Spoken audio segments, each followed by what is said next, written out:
Yes, started it all below the bottom.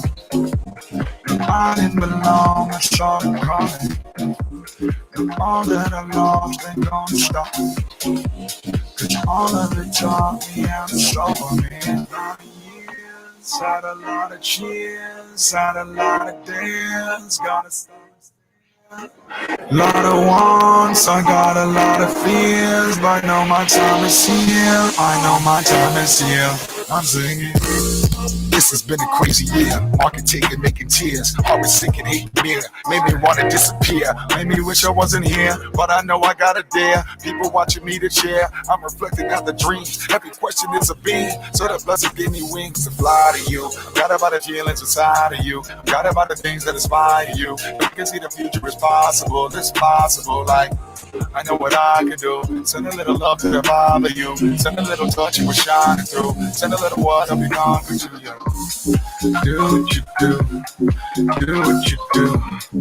Move on the moon and show the future is you. Do what you do. Do what you do. Move on the moon and show the future is. A lot of years, had a lot of cheers, had a lot of dance. Gotta stop and stare. Since the creation of the internet, every industry has been turned upside down. Amazon changed retail. Uber changed transportation. YouTube changed video forever. With the invention of crypto, money is next. At the speed technology is growing, the future of money and securities are digital. 9 out of 10 millennials do not trust banks. The value of money relies on trust. Government debt is higher than it's ever been before. Central banks continue to print money. Fortunately, the world has a new solution. Experts predict in 7 years, 10% of the world's economy will be in crypto-based assets. Today, 1 billion people have access to the financial industry. Crypto is about empowering the other 6 billion people by banking the unbanked. Do not underestimate this. Do you wish you invested in Google, Amazon, or Netflix before anyone ever knew about them? $1,000 invested in Netflix turned to over $500,000. At Token Metrics, we help you find the next Netflix. Token Metrics users think differently about investing. They are early adopters looking for financial freedom. They are people who see a better world. A world without international borders. We believe in a world where everyone has access to the next financial revolution. At Token Metrics, we are creating a bridge that gets you to that revolution. We will help you make sound investments in this new world. The world's best investors do not rely on their intuition. They embrace technology and AI to invest. Token Metrics uses AI to find invisible patterns in data to help you invest and trade in crypto. In the past, we have used our data-driven system to achieve financial freedom.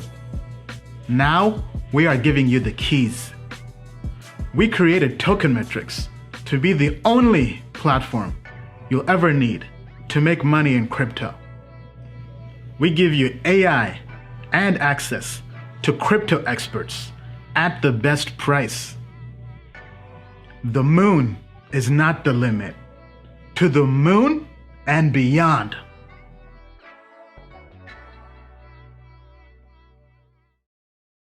Disclaimer. Token Metrics Media LLC does not provide individually tailored investment advice and does not take a subscriber's or anyone's personal circumstance into consideration when discussing investments, nor is it registered as an investment advisor or broker-dealer in any jurisdiction. Information contained herein is not an offer or solicitation to buy, hold, or sell any security. The Token Metrics team has advised and invested in many blockchain companies. A complete list of their advisory roles and current holdings can be viewed here at tokenmetrics.com/disclosures. For We just help us working as a senior investment analyst. So wanted to have him really kind of meet our entire audience here on the show. So Forrest, welcome. How are you? I'm doing great, Ian. Thanks for having me. All right, and Bill, how are you, Bill? Ian, I'm doing well. Thanks for having me on the show. All right. So today's going to be quite the show. So the topics we'll be covering today, let me pull that up. So Forrest will share with us the top altcoins we're watching right now. Top 5 coins. We share this with the customers via the email. So if you're a customer, you've already seen this list, but we also want to share this with the whole world. Then Bill will do his typical market update, and we'll talk about NFTs. NFTs have been blowing up. I actually just came from at a friend's house, and they're talking about NBA Top Shot. And I think this is really the future of getting people who are not really into crypto. So be sure to, so we'll cover that during the show. Be sure to follow us on social media, Token Metrics Inc. on Twitter, YouTube, IG, and LinkedIn. We also have a podcast, tokenmetrics.com/podcast. Catch our crypto knowledge on the go as you work out, as you drive, as you go to the moon and beyond. So the Menti code for today's live stream, go to menti.com. That's MENTI.com. Use the code 72892330. That's 72892330. Go there and post your questions.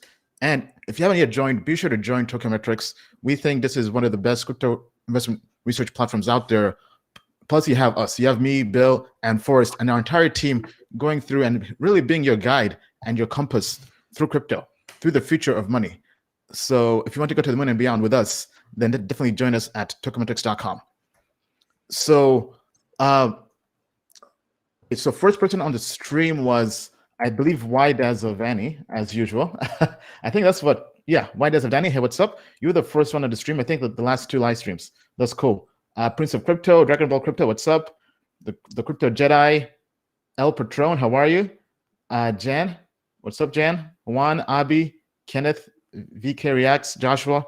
Yeah, so be sure to smash the like button, subscribe, put on alerts, and tell your friend to tell a friend that the live stream has started. Okay, so I think let's hop straight into it. Bill, take it away with the market update. All right, here we go. All right, friends. D3, DeFi 3.0, decentralize everything in finance. Okay, last week, some concerns about legacy. I talked about it a lot. We saw a lot of volatility in stocks and bonds, and at the end of the week, I came to an important conclusion. Who cares? ETH pressed its old all-time high. So it broke out, and then it did a retest of the 1400 level. Yes, it was scary. You had a lot of short selling and hedging and people getting upset. But at the end of the week, ETH bounced right off the old all-time high, confirmed the breakout, and is going up as we speak.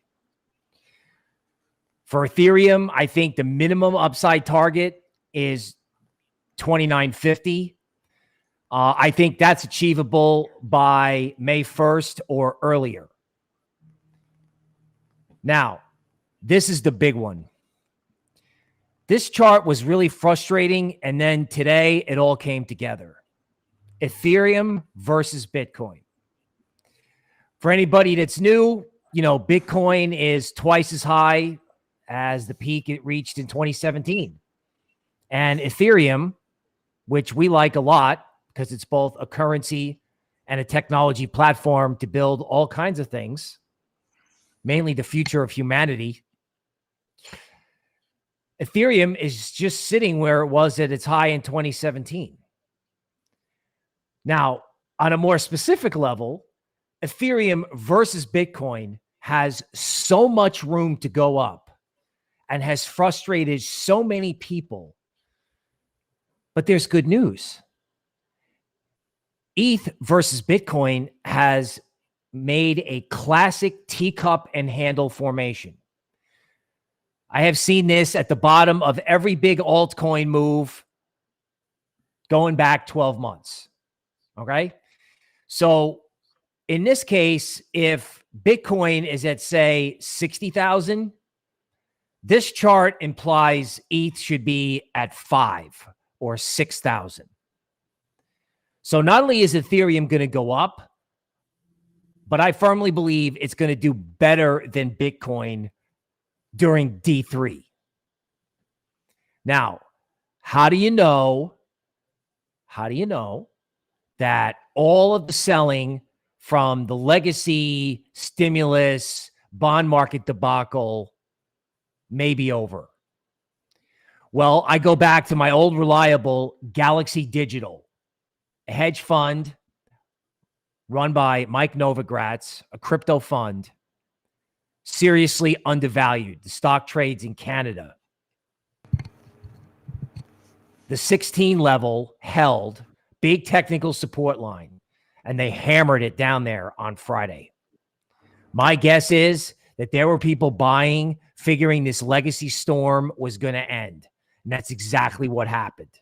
These stocks like MicroStrategy, Overstock, and Galaxy are incredible leading indicators. This stock in particular has been working since it was trading at 2 when I started talking to our private groups about it. Now, the coin no one wants to talk about except me, Litecoin. And I've got 2 reasons to talk about it.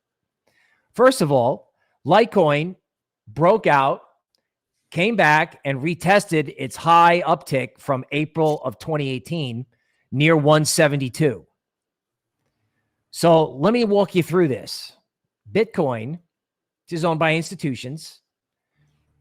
It's kind of like that big, nice sofa in your living room. Bitcoin is 2x its old all-time high. Litecoin, which is not exciting in some ways, and in others it is because it's a faster version of Bitcoin. Its price is visually appealing, and I think it's got an interesting name. That counts for a lot. Litecoin hit a support point at 172 and bounced. Litecoin's all-time high from 2017 is 360. So if Litecoin does what ETH did, it could go to 360. If Litecoin starts doing what Bitcoin did, it could go to at least 450. Now, wouldn't it be nice if you could buy Litecoin, sit around and possibly watch it go to 450, and then connect with our friends from BlockFi, okay, who, I don't know if you can see this in the top left corner of the graphic, BlockFi is offering you 6.5% interest on Litecoin. That's higher than many other cryptocurrencies that aren't stable coins. So I find it really interesting that there's a basic cryptocurrency that new people who are undoubtedly afraid that they've missed out, because you haven't. This is going to be the biggest leg, not only in Litecoin, but in DeFi in general. You could get Litecoin and get with our friends at BlockFi and get 6.5% interest on it while you watch it 3x. Now, Cardano. Very popular topic. Okay. Kudos to anybody who held this through the 2017 and 2018 bear market.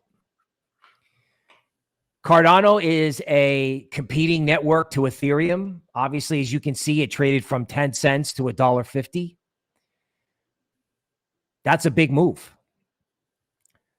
One of the things that drove the big move is that people are upset about paying gas fees on Ethereum, and they think that there's going to be a magical solution that's going to come along that's going to allow them to gamble in the crypto casino for free. Now, Cardano is going to be a DeFi highway. Cardano will probably one day go above $1.50. The question is this a DeFi 3.0 trade? Or was this a DeFi 2.0 trade? Now, my guess is that it's a DeFi 2.0 trade. I don't think it's going lower. It's like Polkadot. It's probably got to go sideways or can maybe slowly make a new high. But Ethereum is where DeFi 3.0 is happening. Now, just because you have to pay $50 to do a trade, I know that that is unfortunate for some people and it keeps you out of the game.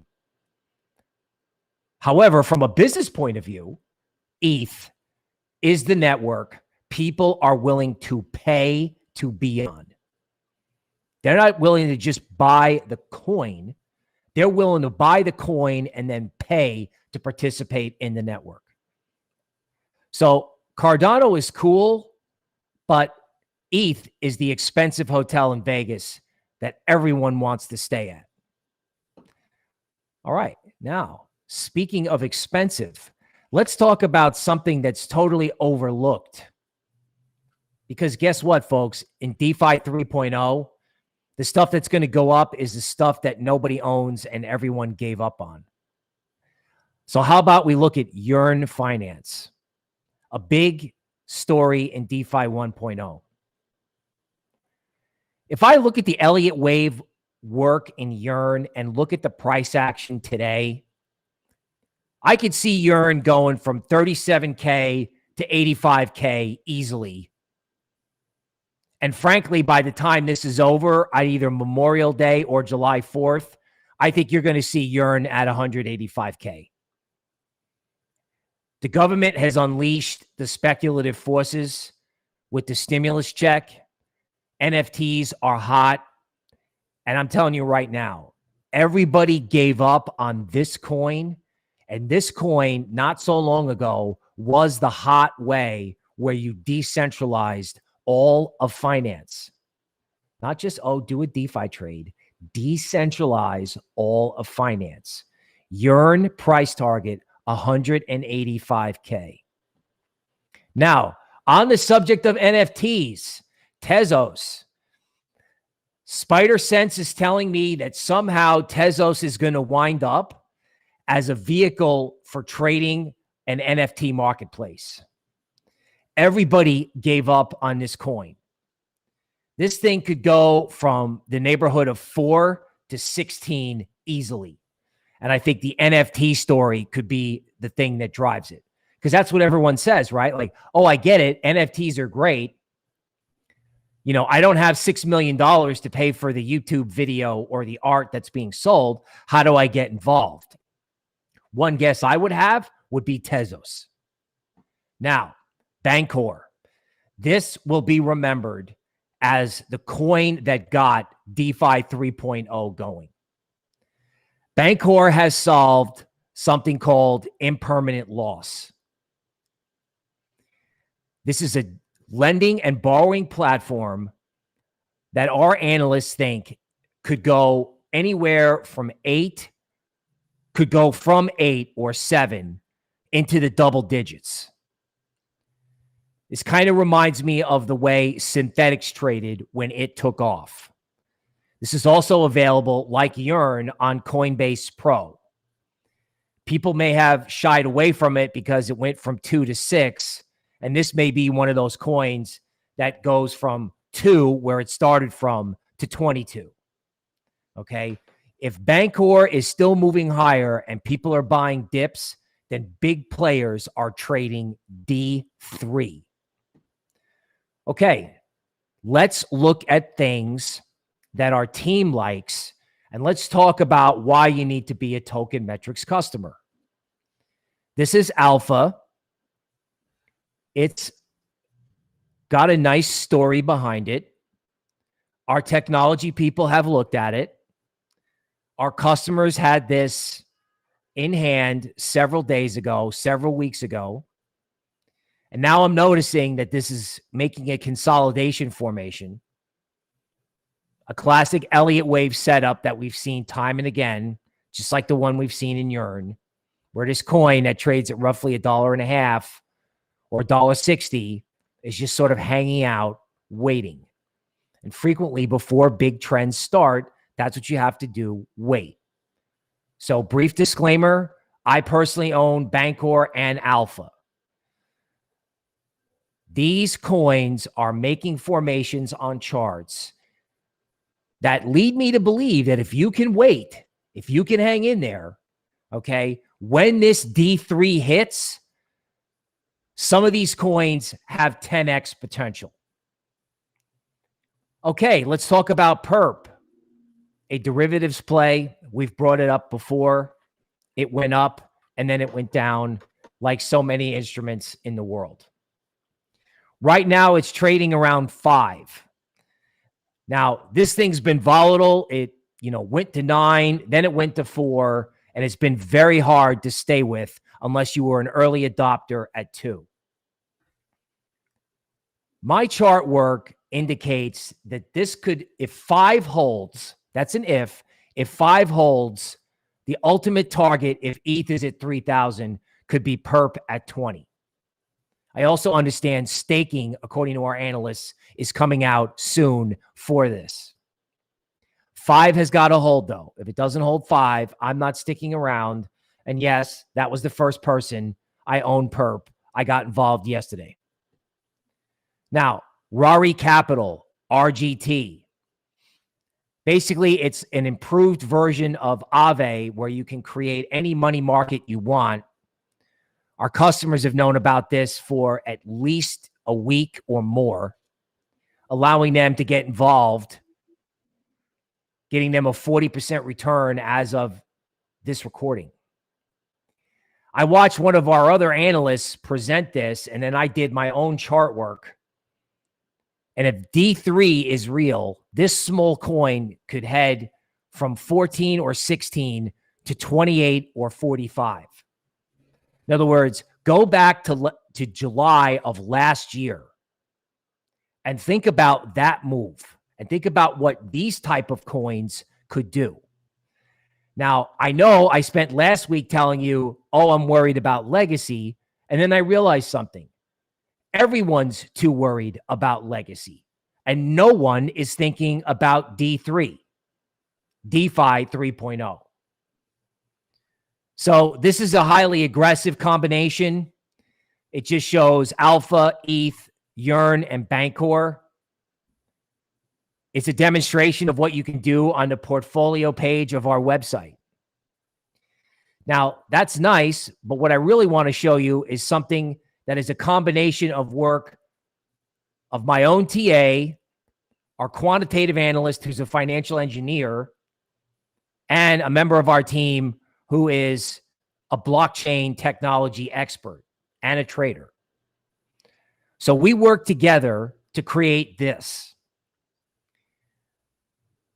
It's a grouping, okay, a pie chart that shows allocations if you really wanted to make what our founder, Ian Balina, calls, life-changing returns, right? So I said, okay, if we took a bunch of small coins and we built and used portfolio theory to group them up, what would we get? Well, you get 35% in alpha. Honestly, that's a lot. And I wouldn't do that unless you were really, really, really able to take the loss if it turns around and goes down. And as you can see, we've got ETH, Bancor, okay, Rari, and PERP to round it out. The cool thing about Token Metrics is we can not only find the coins, we can not only chart the coins, but we can group coins as well and help you allocate capital. So this is just something I put together for the stream. Okay, I'm gonna add coins to this. It's going to be in our newsletters this week, and we're going to be helping our customers figure out how to capture the value from D3. Because if legacy is stable on Monday, the next round is going to be enormous. Now, let's talk about the what happens if I'm wrong thinking. Just to be conservative. So here's a tweet from Peter Brandt, who is older than me and has seen a lot, right? An expert trader. And he's noting that my ex-firm, Goldman Sachs, has reinstituted a crypto trading desk. Now, Goldman Sachs did the same thing at the top of the market in 2017 and shut down the desk in early 2018. This time, Goldman's getting on board. And let me tell you something. Goldman rarely makes mistakes. They never make the same mistake twice. When Goldman is coming and creating a crypto desk now, it's because they know D3 is here. And if they're going to be relevant, they better be offering trading to their customers in something other than Bitcoin. Goldman isn't making a Bitcoin trading desk. It's making a crypto trading desk. And I think there's huge opportunities for new people in crypto and for people who are here. Forrest will tell you some good stuff, and so will Ian. There is so much out there that can just go straight up between now and May, because the big people are just getting here. So you're not too late. You're not too early. You're right on time. Get your Coinbase account, get your BlockFi account, get your MetaMask wallet, and get ready, because Token Metrics is going to help you go beyond the moon. And that's the market update. All right. Thank you, Bill. So if you enjoyed the market update, be sure to smash the like button and get this video and send this to a friend. Okay. Forrest, any thoughts on the market update? Any comments you want to add?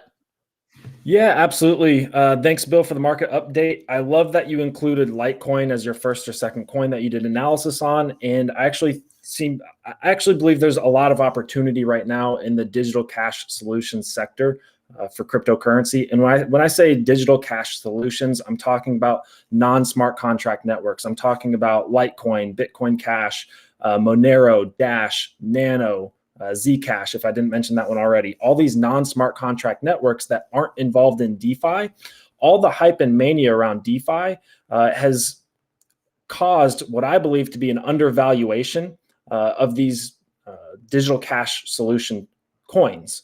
And I think there's a lot of opportunity in timing the market, right? Because the correction in Bitcoin and the correction in the overall crypto market beats down these digital cash solution tokens harder than they're beating down the smart contract networks and the DeFi tokens. And they seem to be acting in a laggard pattern. Once the market gets some confidence coming back into the market, these digital cash solutions like Bitcoin Cash and Litecoin seem to act a little bit laggard. And I think there's a lot of opportunity there from a trading perspective and a timing perspective when it comes to Litecoin, Bitcoin Cash, Monero, all these other digital cash solutions. All right. Thank you, Forrest. So now let's make a few quick announcements. So every Tuesday, we'll be hosting a Clubhouse session. So make sure to follow me on Clubhouse, same handle, @Diary of a Made Man. Every Tuesday, 7 p.m. Eastern Time, we'll be hosting a Clubhouse session. So last week was the first time trying it out. It was pretty cool. It's pretty much kind of like the live stream. It's an AMA. Me, our team is on there. You can ask us any question. We typically go for, I would say, maybe 2 to 3 hours. So if you're at home, if you're on Clubhouse, mark this date on your calendar every Tuesday at 7 p.m. Eastern Time. Come hang out with the Token Metrics team. So then last other announcement, Token Metrics is actively hiring. Do you want to work with us? As you see here, Forrest just joined the team. We're actively hiring. We're growing. As a company, for the last 12 months, we've been growing 50% month over month. So if you want to join the team, join crypto, and get in the weeds of cryptocurrency and join us on this vision and mission of going to the moon and beyond, go to tokenmetrics.com/careers and apply. All right, Forrest, let's segue to your section. So what exactly do you plan to cover?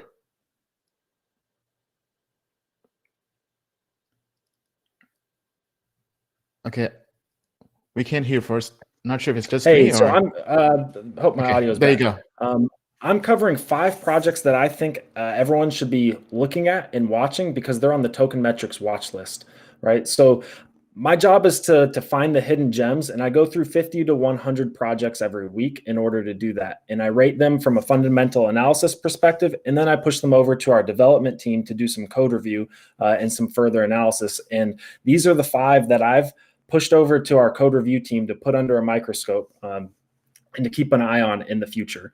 So number 1 is SPECTRAL.FINANCE. SPECTRAL.FINANCE is a credit risk oracle, or in other words, they're seeking to assign on-chain credit scores within the DeFi space. So SPECTRAL.FINANCE is backed by a team of top-tier investors. You've got Rarestone Capital, Galaxy Digital, as Bill mentioned in his segment. That's Mike Novogratz's fund, Maven 11, among others. And the reason SPECTRAL.FINANCE is the most exciting project I've actually looked at in the last several weeks is because I think it has absolutely massive implications in the DeFi space. So if you can assign a credit score in the DeFi ecosystem, that's extremely valuable. So what SPECTRAL.FINANCE actually plans to do is bundle all of your wallet addresses that you want bundled together into an NFT, and then do risk analysis on those wallet addresses based on their past history and assign a macro credit score. Now, imagine being Compound or Maker or Synthetics or Uniswap, and you want to attract liquidity.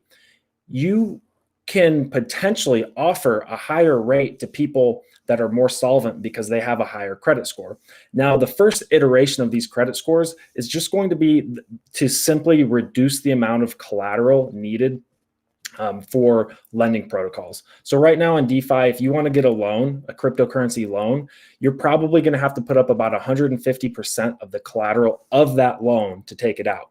With SPECTRAL.FINANCE, if you have a phenomenal credit score, you might only have to put up 120% of that collateral. And in the future, maybe even less.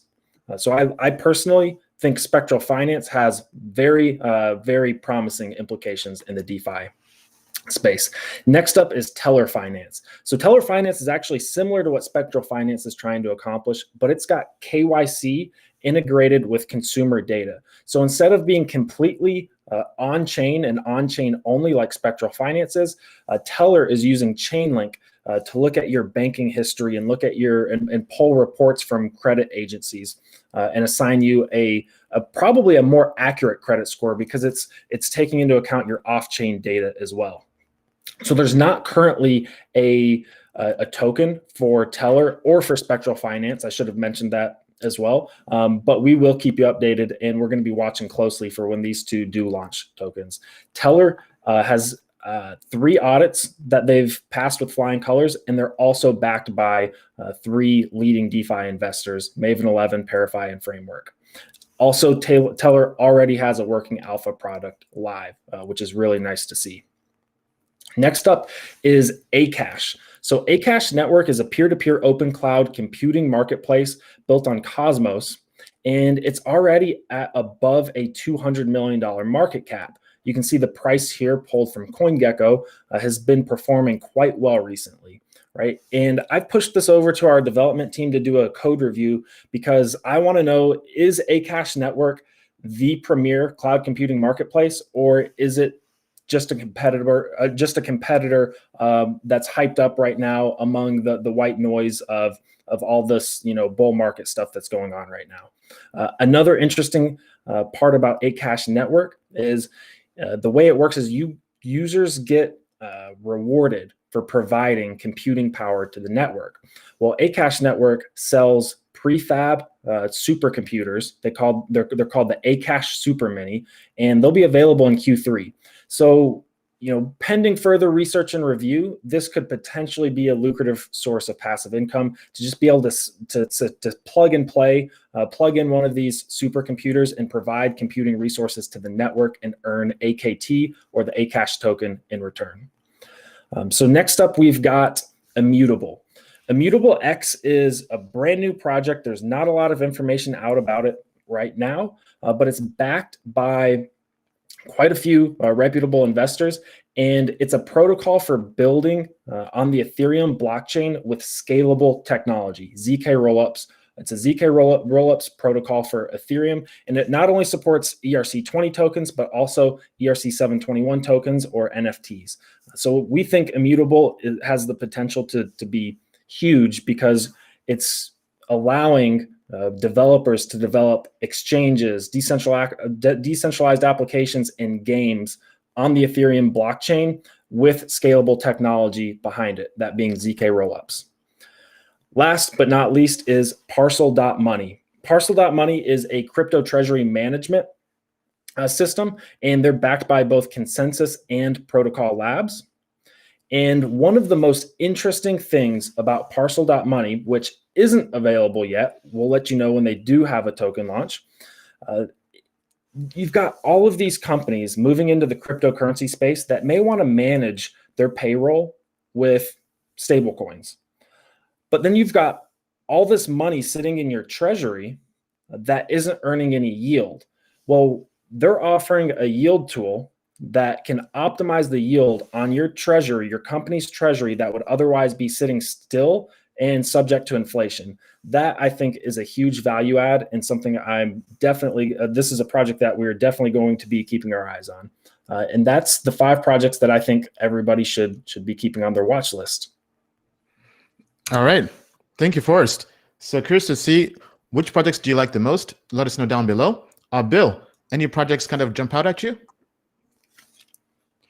Yeah, this thing about the cash management, the last project he showed, the fact of the matter is institutions are going to have to start using crypto to either earn yield on Bitcoin, pay employees in crypto, or use crypto to get interest and protection from inflation on digital versions of fiat currencies.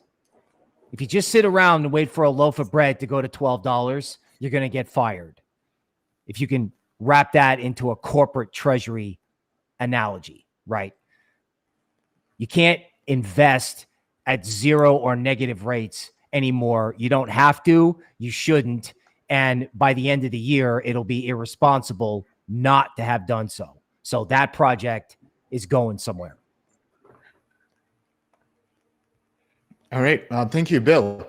Okay, let's now change over to the question of the day. So go to menti.com, menti.com, use the code 72892330.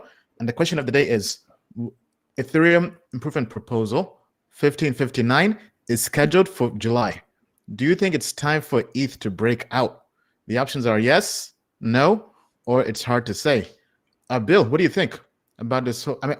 Actually, hold on. Sorry. So for those who don't know, EIP 1559 basically makes Ethereum deflationary. So Ethereum essentially had a infinite supply where they're inflating tokens and creating new crypto over time. But it eventually approaches close to 0, but never hits quite 0. What this proposal does is, once it launches, Ethereum, to my understanding, will be burning Ether. So in a way, this now makes Ethereum deflationary and should make Ethereum even more scarce. But from a technical perspective, Bill, what do you think? Do you think Ethereum is about to rally? Yeah, I mean, there's no question that this theme has not been traded yet, to use sort of Wall Street vernacular. This whole idea that Ethereum has got to become a household name and everything you've got to have, or something everyone's got to have, the catalyst for that trade to start, note I said start, is this proposal. It's going to take something like this for people to see what we already know, that Ethereum is unique, it's special, and it's got a moat around it in terms of all the different things it can do. So this just adds to the idea that people are going to look around, and so are institutions, and go, oh no, I need to have some Ether. All right. So from a technical perspective, go ahead. Yeah, go ahead. Sorry. No, I think the charts are becoming compelling. All right. Forrest, what do you think about this proposal? Yeah, absolutely. I think this is a huge catalyst for Ethereum, and Ethereum usually lags behind one move behind Bitcoin from the analysis that I've done, and it almost missed its last move. And I think the reason for that was that there was so much hype around Binance Smart Chain. There's been so much hype around Cardano. I think this is the catalyst that is needed for confidence to go back into the market and into the Ethereum market that was kind of lost when we saw this narrative of high gas fees. So I think this is the catalyst that's going to bring that confidence back into the market for Ethereum. Yeah. I mean, I agree. I mean, obviously, I'm already bullish on Ether, but because we have ETH 2.0 coming out, and Ethereum has almost 10 times the number of active developers each month versus Bitcoin, and now you're saying Ethereum is now even going to become deflationary? This makes me even more bullish long term. As a long-term value investor, makes me even more bullish on Ether. And I think so. Basically, I have a prediction out there saying that I believe in 10 years Ethereum will flip Bitcoin in terms of market cap, because Bitcoin had first mover advantage, but that's basically it. Honestly, I think everything being built on Bitcoin can be built on Ethereum. So I think with this, that prediction could happen even much faster, maybe 5 years. But anyway, let's see what the audience has to say. Audience has said yes as well. They think the proposal will help Ethereum break out. Let us know what you think. Do you agree? Post down below. Okay, let's go to the next segment. Thought of the week. Do you think 2021 is going to be a year of NFTs in the crypto world? The options are yes, the trend is here. 2, I'm not sure. Third option, no, I haven't seen such potential in NFTs. So, I mean, NFTs are here to stay, honestly, because I mentioned this on the last show. NFTs has surpassed DeFi as a more trending topic on Google Trends, meaning that more people care about NFTs. And really the catalyst of NFTs has been NBA Top Shot. Because actually, I did try to, sorry, that's not it. So, and I think for anybody out there who's really curious about NFTs, and if you're into sports, just go to Top Shop, create an account, and try it out. So one of these days, I do plan to do a pack opening. So I've signed up. I'm still going through the entire process, but I'll keep you updated. But I think it'll be pretty cool for us to kind of go through this NFT rabbit hole, because you have all these big investors from the Novigrads to Chamath to Gary Vee to Mark Cuban. They're all talking about NFTs. NFTs is a way to really get people who normally would not be in crypto to get into crypto. And I've been talking about this project for a while, and 2 of our blockchain engineers love it. Flow. I did try to buy this last week, but unfortunately, if you go to the markets here on CoinGecko, the only markets available for Americans, or I would say that the only exchanges I would trust myself personally is Kraken and CoinList, but unfortunately they don't accept Americans. So, but this project has been moving pretty well. So if I could invest in anything in NFT, it would likely be this project. So it's up almost 300% in the last 1 month. But anyway, Forrest, what's your take on NFTs? I agree with you in that NFTs are absolutely here to stay. For me, from an investment perspective, NFTs, for me, are a bear market play. And that's because I don't think that there's enough liquidity in the NFT market, in actual NFTs, not necessarily NFT platforms, to warrant my money being invested in NFTs. And I say that because back in September, October, I actually took some money out of NFTs that I was invested in, and it took about 2 to 3 weeks to sell them. And this is obviously before all this NFT hype that we've gotten. But I think in a bull market, I want my money invested in right now DeFi projects and projects that are like Ethereum that are going to be benefiting from the NFT hype. And then when the bear market comes around, and I don't mind having to sit on an NFT for 2 or 3 weeks, I'll be looking to invest in some NFTs long term. So for me, NFTs are a bear market play. All right. Bill, what do you think? I think NFTs bring us back to Forrest's idea of digital cash being underappreciated. Okay, so NFTs are fun. They're probably a new form of security, right? People don't want stocks and bonds in certain age groups. They don't believe they have value. Legacy has lost its credibility. Like, what's the difference between a share of Netflix and someone's Pokemon cards? Currently, nothing. There is no difference. Okay, people are assigning value to art. It's almost like we've gone back to the Roman Empire, where sculptures, vases, and jewelry, or basketball cards, in this case, are now forms of investment that people are throwing legitimate money at. Now, what kind of money? Well, it's going to be cryptocurrency, and that's going to be your Bitcoin, your Litecoins, your Bitcoin Cashes, etc. So I think NFTs are going to help bring people to crypto and go, wow, this is cool. How do I get in on it? And we all know that the first step in crypto is to just open an account, get Bitcoin, Ether, or whatever's on PayPal, etc. And the number of people that can come over to crypto with NFTs is enormous. So I don't think it's the year of NFTs. I think it's the year of cryptocurrency and decentralized finance. Now, frequently, it could take something no one would predict, like basketball cards and Pokemon cards online, to explode. But we're in crypto. We've all been here for a while through bear markets. Who cares why they come? We only care if they come.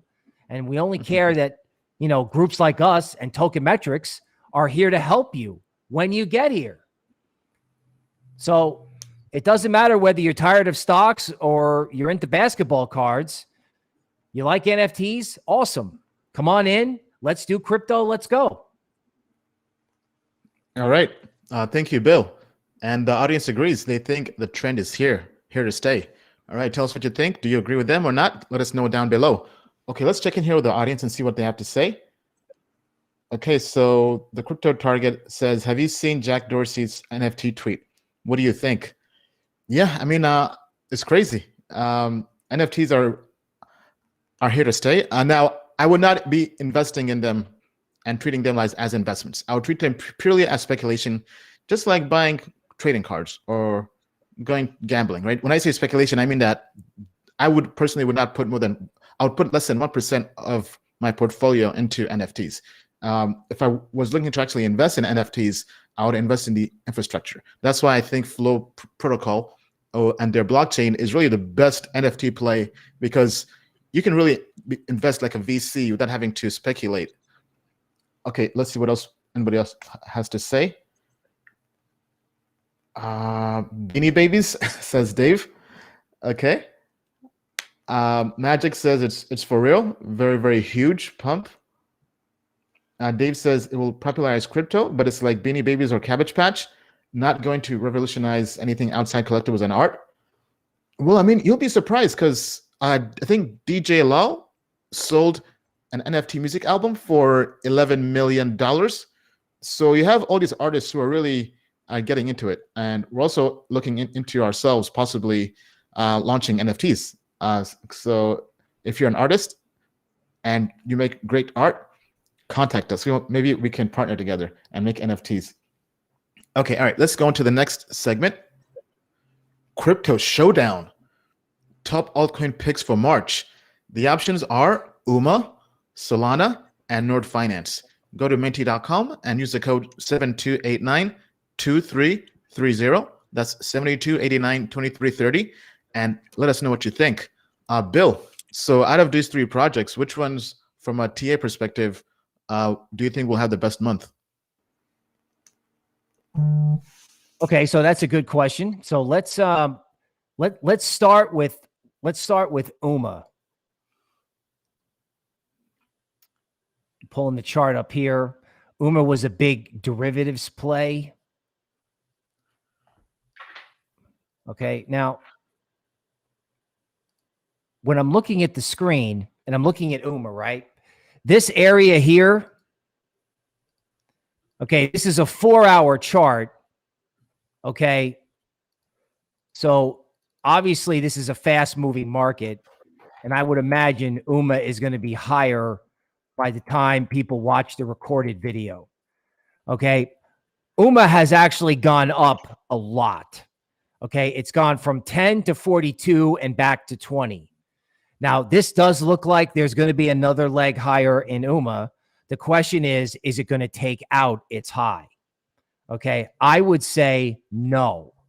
I think there are other plays that may actually wind up doing better. Okay. One of those plays could be Solana. Okay. These guys recently bought Ren, correct me if I'm wrong, which is a protocol that is. Oh, they bought the team behind Ren.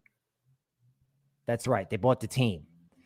So if you look at this, the way Solana has been moving, okay, it'll go up and then it'll make these triangular consolidation formations. Now, I know I just got done telling everybody that Ethereum competitors are not the new focus. That said, these guys who are in charge of Solana, they mean business. And when they bought the Ren team, keep in mind, the Ren token is going to act like an airport shuttle bus between Ethereum and Polkadot. So rather than, I know this is up a lot, okay, but this is an under the radar play and it's not on Coinbase. So I like this better than UMA. And what's my third choice? So we had UMA, Nord Finance, and Solana.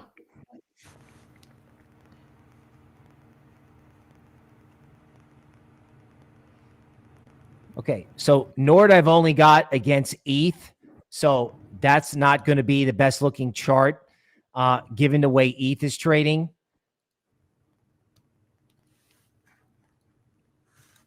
NRD? Right. I believe, yes. No, NORD. Oh, NORD, okay. All right, now with this I would say no, only because I don't like it when you have an altcoin, okay, that has a big spike and then a drop and another big spike and drop, right? I don't like the all the way up, all the way down twice. This looks like sellers are in control, and I would stick with Solana. All right, thank you, Bill. Now let's also take a look and see what Token Metrics has to say from a price prediction perspective. So here, let's begin with Nord Finance. So the price prediction for this is basically pretty much flat for the whole month. Now, obviously, this is just kind of this kind of gives you a guide in terms of where this is going. If we go to Solana, it actually has Solana kind of tailing off towards the end of the month and going to about $10. But if we go to UMA, this is probably, I would say, the most optimistic. This has UMA is currently at about $22, and it has UMA going up to $26 and kind of being flat. So between $26, $27. So definitely the price prediction is probably more bullish on UMA. Forrest, what do you think out of these three projects? If you had to choose these three, whether through fundamentals or TA, which one are you more bullish on?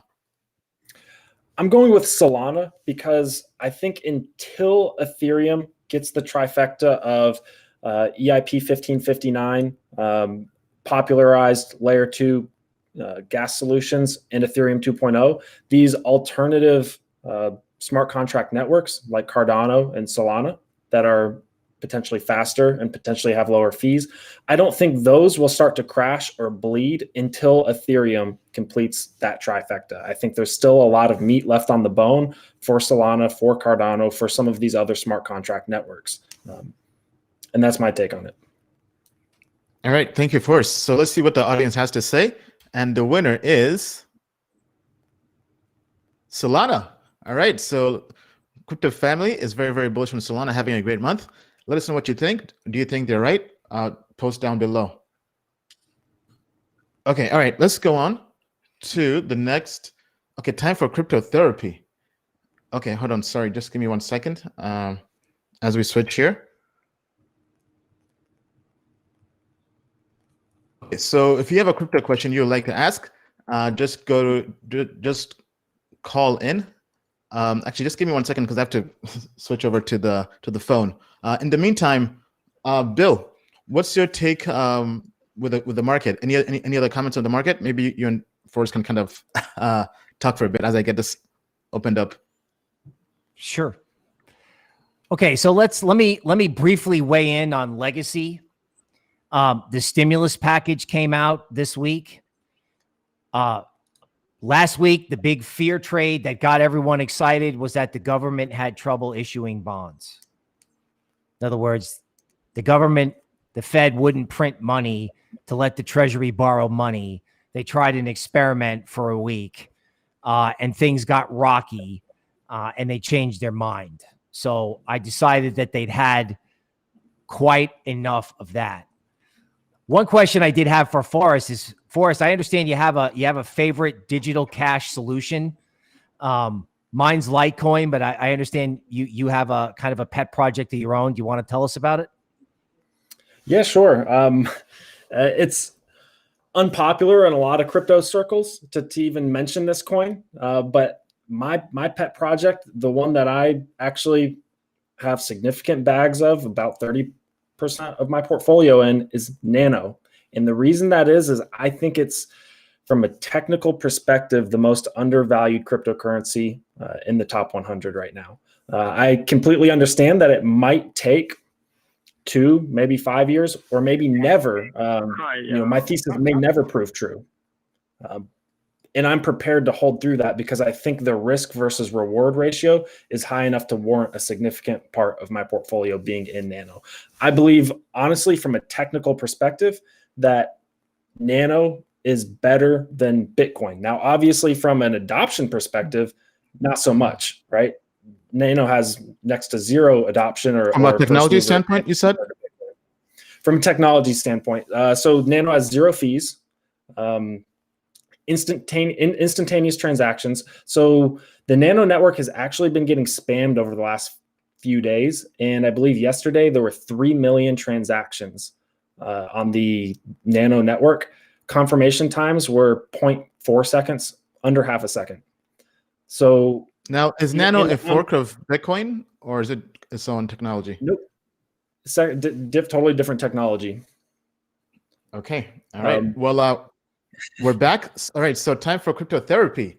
So as you see here, we now have more I would say, acting doctors in crypto therapy. Any questions you have, call in. This is being brought to you by Ifani. Ifani is a sponsor of this segment. I've been a customer for Ifani for a while, for over a year. If you want to protect your money in crypto and you want to make sure you don't get SIM swapped, go to tokenmetrics.com/Ifani and join. I highly recommend them, especially if you're in crypto and you're trying to build wealth and you want to make sure you don't get hacked. Because other companies like AT&T, Verizon, whatever, while good companies, they don't really cater to crypto customers. So I think having a crypto phone or having a phone that's secure that you use for your 2FA for crypto is definitely the way to go. Okay, so call this number, 1-888-90 token. That's 888-908-6536. We do accept international calls. So we're going to open up the lines. Let me see here. Just give me 1 second.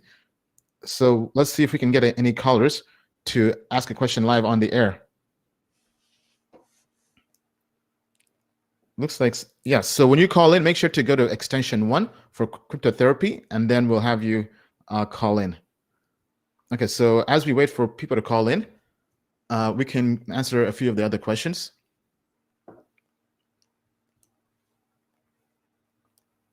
Favorite staking coins. What are your favorite staking coins? Okay, this is the question from the forum. So the coins I'm currently staking are Matic Network, Matic/Polygon. I've been staking that. I think the rewards on that are about 20%. Then recently, last week, I began staking PNT, P Network, and that one's been doing pretty well. The APY on that is actually 144%, I believe. Let me actually pull this up here. So from kind of delving deeper into their documentation here, I discovered that there was staking, and the staking APY is very, very attractive. So it's kind of like, it's basically yield farming in a way. So if you add liquidity to their PNT/ETH pool on Uniswap, you can earn 144% APY. So I had mentioned before that initially I had a small position in P Network. Then after their partnership announcement with Polygon Matic, I ended up doubling down. So now it's about 2% of my portfolio, and it's been growing. And I'm just staking part of that here through this site called Steroids.Finance. Those are the two projects I'm currently staking. How about you, Forrest? Are you staking any projects at the moment? Yep, I'm staking Polkadot, and I like Polkadot for a number of different reasons. One of the reasons is that you earn currently 12% when you stake Polkadot. It's really, really easy to stake on Kraken. You can, it's like one click to stake it and unstake it. And even at 12%, the inflation's pretty reasonable. So whenever you stake a token, you want to take into account the inflation, subtract that inflation out, and the rate of return on Polkadot is actually still like 5% after you take into account the network inflation. All right, great. How about you, Bill? Any projects you like staking wise? Well, I was going to say Polkadot. I'm waiting for staking in Perp and Alpha. Right, those are the ones, and I'm seriously considering providing liquidity for Rari Finance. But I think Forrest is totally right. The no-brainer staking play is DOT. All right, so we have some callers here. Okay, so any questions you have, just call 1-888-90 token. So let's turn up the volume here and see what the caller has to say. Hey, Ian, Ramesh here. I have a question about EBITDA, EBRH. That's the ticker symbol.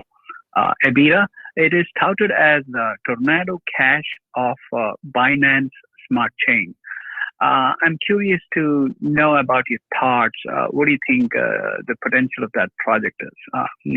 And thank you. I appreciate all your services. I'm an investor subscriber. Thank you. Bye-bye. Oh, awesome. First of all, We just landed on the moon. thank you for being a customer.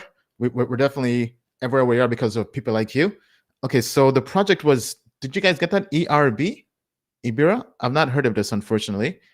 Did you actually? Sorry, let's play that again. Do you have the symbol, Bill? Do you have that by any chance? I'm furiously searching for it. I don't know. Does Forrest have it? I don't have it. I can't find it either. I missed I the can't exact find it. letter. Hey, Ian, Let's play it again. Ramesh here. I have a question about EBITDA, EBRH. That's the ticker symbol. EBITDA, it is. Yeah, unfortunately, that's not coming up here in CoinGecko. So, unfortunately, we won't be able to answer that question. Okay, let's go to the next one. Hi, I'm wondering why Unstoppable Domain seems to have the corner on crypto domain names. I would have thought it would be decentralized. If there are other options besides Unstoppable, the .zil or the .crypto, I'd like to hear more about that. Thanks. Okay, good question. So basically, why does Unstoppable Domains have all these crypto domains?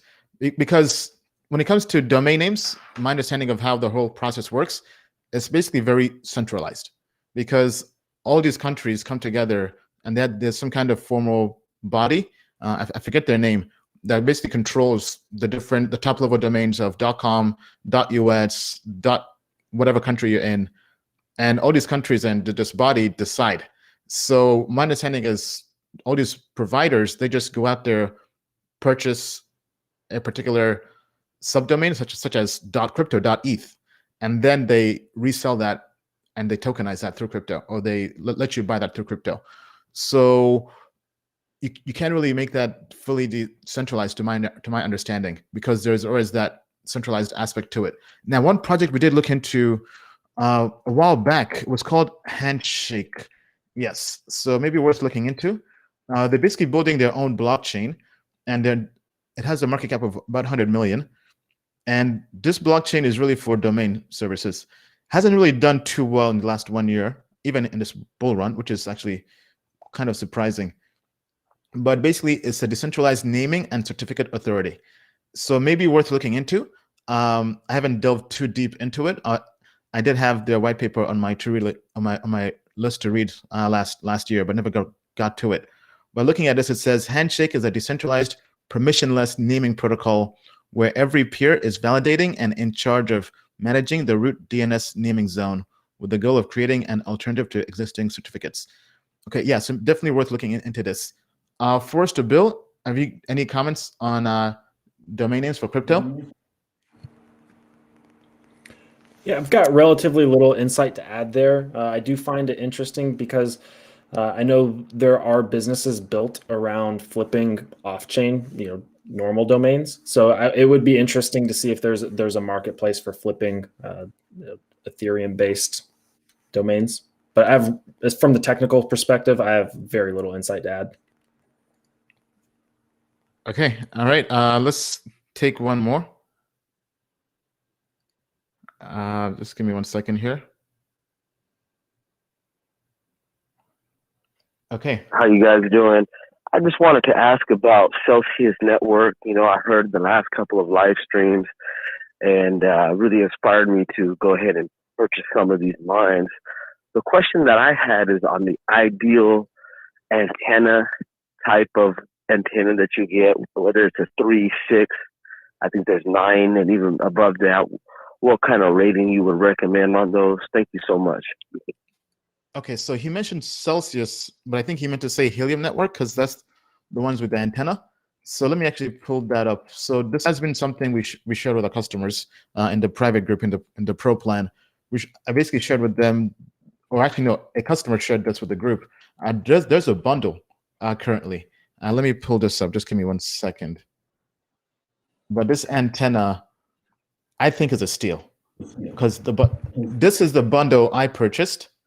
So I purchased this all separately last year. So this is the DigiKey part number, and this cost $160. So pretty crazy, just the antenna. Then I had to buy the base separately and everything separately. But one of the miners, one of the manufacturers for Helium, for the Helium devices, they've made this Helium bundle, which you can buy pretty much the same thing, because this antenna I have, the dBi on it is 8 dBi, 915 megahertz. They have this pretty much the same thing. So just Google 8 dBi fiberglass antenna bundle. I can also drop this into the chat for the live stream for anybody who has an interest in this antenna. Let me see if I can just copy and paste this. Right, so I've dropped this link in the chat, but make sure, this is what I would suggest. Bundle number 2 gives you the antenna, which is 8 dBi, the base to mount it on, plus the adapter, all for $72. So this is a steal, honestly, because I bought this by itself for almost $160, and you're basically getting this for this price. So if you click on this, so bundle number 2, this stays the same, and type RPSMA, and make sure the frequency is for your region, right? So 858 to 878 is for Europe, and anything in 900 is US. So if you're in the US, get this. If you're in Europe, get this version. But this is what I would recommend to buy for Helium. And just having this big antenna, and if you're in a city, you will do well. Having the antenna for 8 dBi gets you, I would say, probably 2 or 3 times more rewards.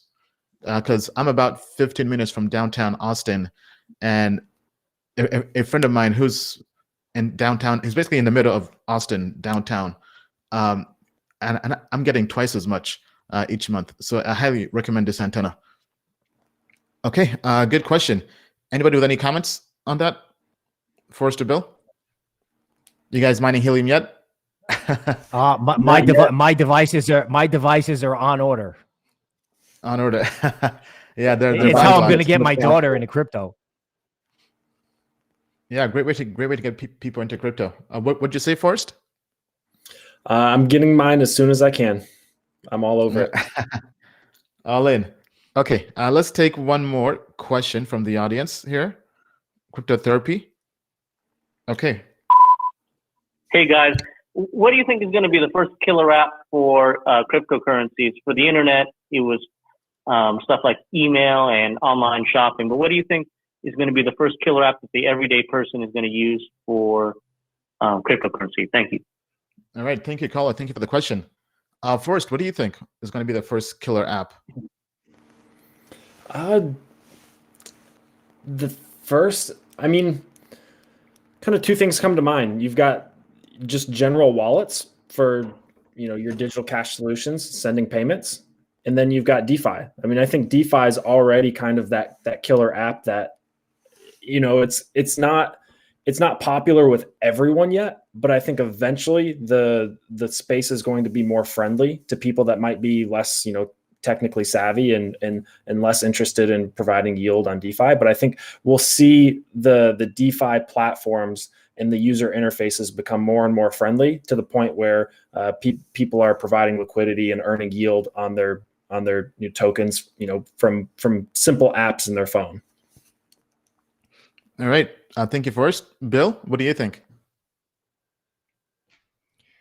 Well, somewhat direct answer. I think it's going to be something like BlockFi, right? In other words, it's going to be really easy to sell cryptocurrency to somebody who you'll go, gee, you can get 8% on that crypto. They'll be like, really? I'm like, yeah. And it can go up in value? Really? You can't believe what people invest in legacy. Penny stocks, junk bonds, total garbage. Pretty soon, you're going to be able to get regular cryptocurrency, okay? And the decentralized finance space is going to give you yield or interest on not just the big cryptos, like what we have on one of our partner sites, but eventually, there is going to be on the exchanges where they're going to be offering you interest. And I think once a platform like Coinbase goes public, Coinbase is essentially going to be paying interest on all these different coins. Okay, so the thing that's going to get everyone into crypto is both the combination of price appreciation and interest, which is just like stocks with dividends and capital gains. All right, thank you, Bill. So honestly, I think the big crypto, I think the big crypto application and that big first killer dApp, NFTs. I think it's already here.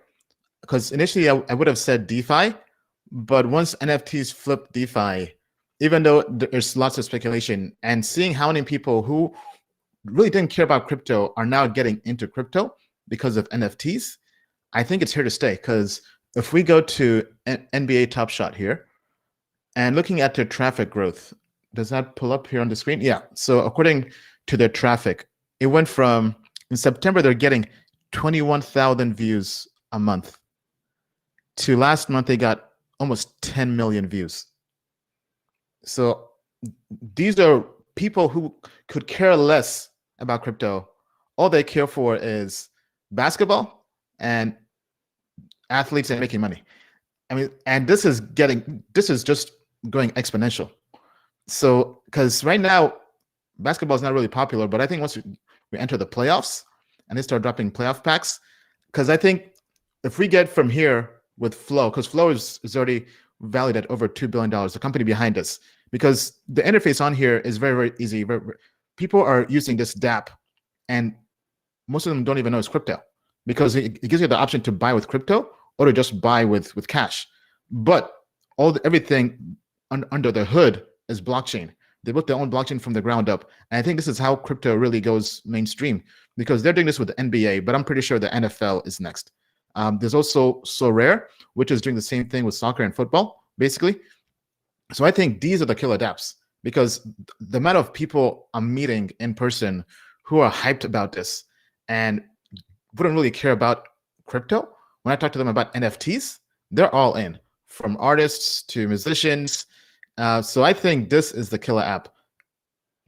So tell us what you think down below. Okay, somebody just shared the ticker symbol for their question. Okay, so Iceberg says NBA billionaires are getting together for NFTs. Yeah, I mean, so because people love entertainment. When people are done working, they like to relax, whether it's through sports, through music, through art, whatever. And I think if we can get people who love that into crypto, that's a killer app. So tell us what you think. What do you think is a killer app for crypto? Is there anything else? Let us know down below. Okay, so let's try to get this symbol again. So EBRH is a symbol. Okay, let's try that. I have it. You have it? Okay, go ahead, Bill. I have it.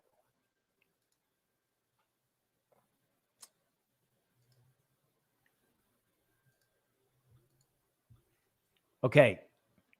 This is Ibira versus the dollar. Okay. From charts.cointrader. So it didn't come up with the symbol, but I found it with the name. Okay, now, interesting. What we've got here, and it says the source is CoinMarketCap. Okay. So what this looks like is happening is this looks like your classic rounded bottom, right? In other words, these small cryptos, they get destroyed, and then they make these they make these bottom formations that look like teacups or like saucers. Now, I don't think this is the teacup and handle, but I do think this 1 hour chart is like a rounding bottom. And you can tell with the amount of green that's coming in, especially if you look at the extent of the give up trade that occurred really not too long ago. This thing went all the way up and then everybody gave up. I mean, look at this right here. Look at him just quit right here. I mean, that is rage quitting right there, right? 4 red candles in a row, and then it's straight up. So whatever this is, it looks like people want it. And if you held it or you were trapped in it, I would say hang on. All right. Thank you, Bill. Okay. Let's now go to this new segment, Crypto How To, where we go through and show you how to do something in crypto. So in today's segment, I'll go through how to stake tokens on P Network, PNT. This is a project I've been invested in since last year, but bought more now. Right now, it's about 2% of my portfolio. So from sometimes getting into staking or trying to find different ways to earn yield on your investment, you have to kind of really go down the actual rabbit hole. So I've been holding this for a while, but I had no idea they had staking because it's not really directly on their website. I'm not sure exactly why that is. But from going through their blog and just kind of doing my own research, I discovered that they do have staking through a different site called steroids.finance/earn. And this is actually approved or endorsed by the project. So different website for staking, and the yield here is high. So for 144% APY for PNT and ETH. They have different pools available as well. So the one I'm going to showcase is actually, let me take a look here, because they have different ones. Yeah, this is okay. This is V2. So this is for Uni. They have Curve as well. They have Doge. So let's pick a pool. So in this case, let us pick Uni V2. Actually, honestly, I'm not sure what the difference is here. So as you see here, I already put some crypto here already. So in this case, I'm going to put in, how much should I put in? Doing this live on the air. Let's say that one, Okay, sorry, let's do this instead. Okay, so let us do,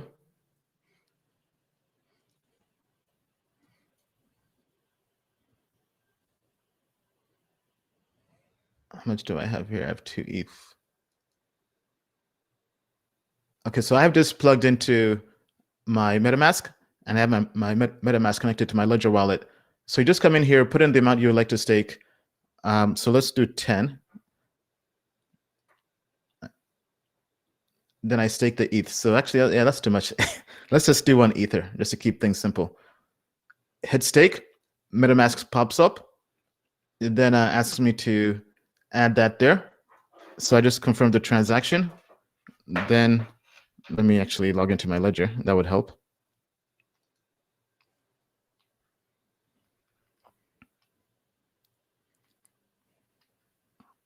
Okay, so I'm now confirming the transaction on my Ledger.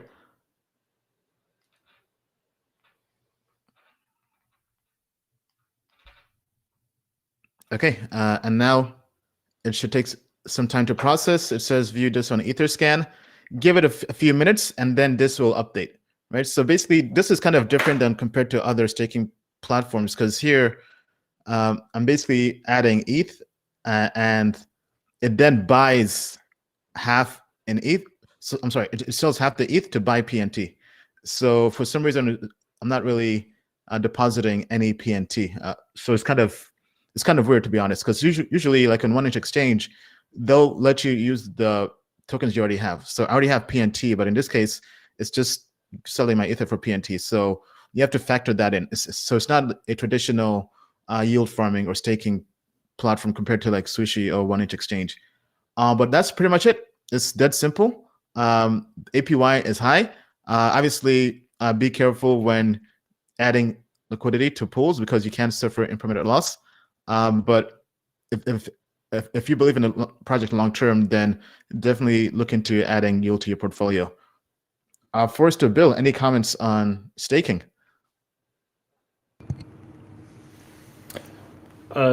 Seems pretty straightforward as far as P Network goes. I love providing liquidity on Uniswap, earning yield on DeFi tokens.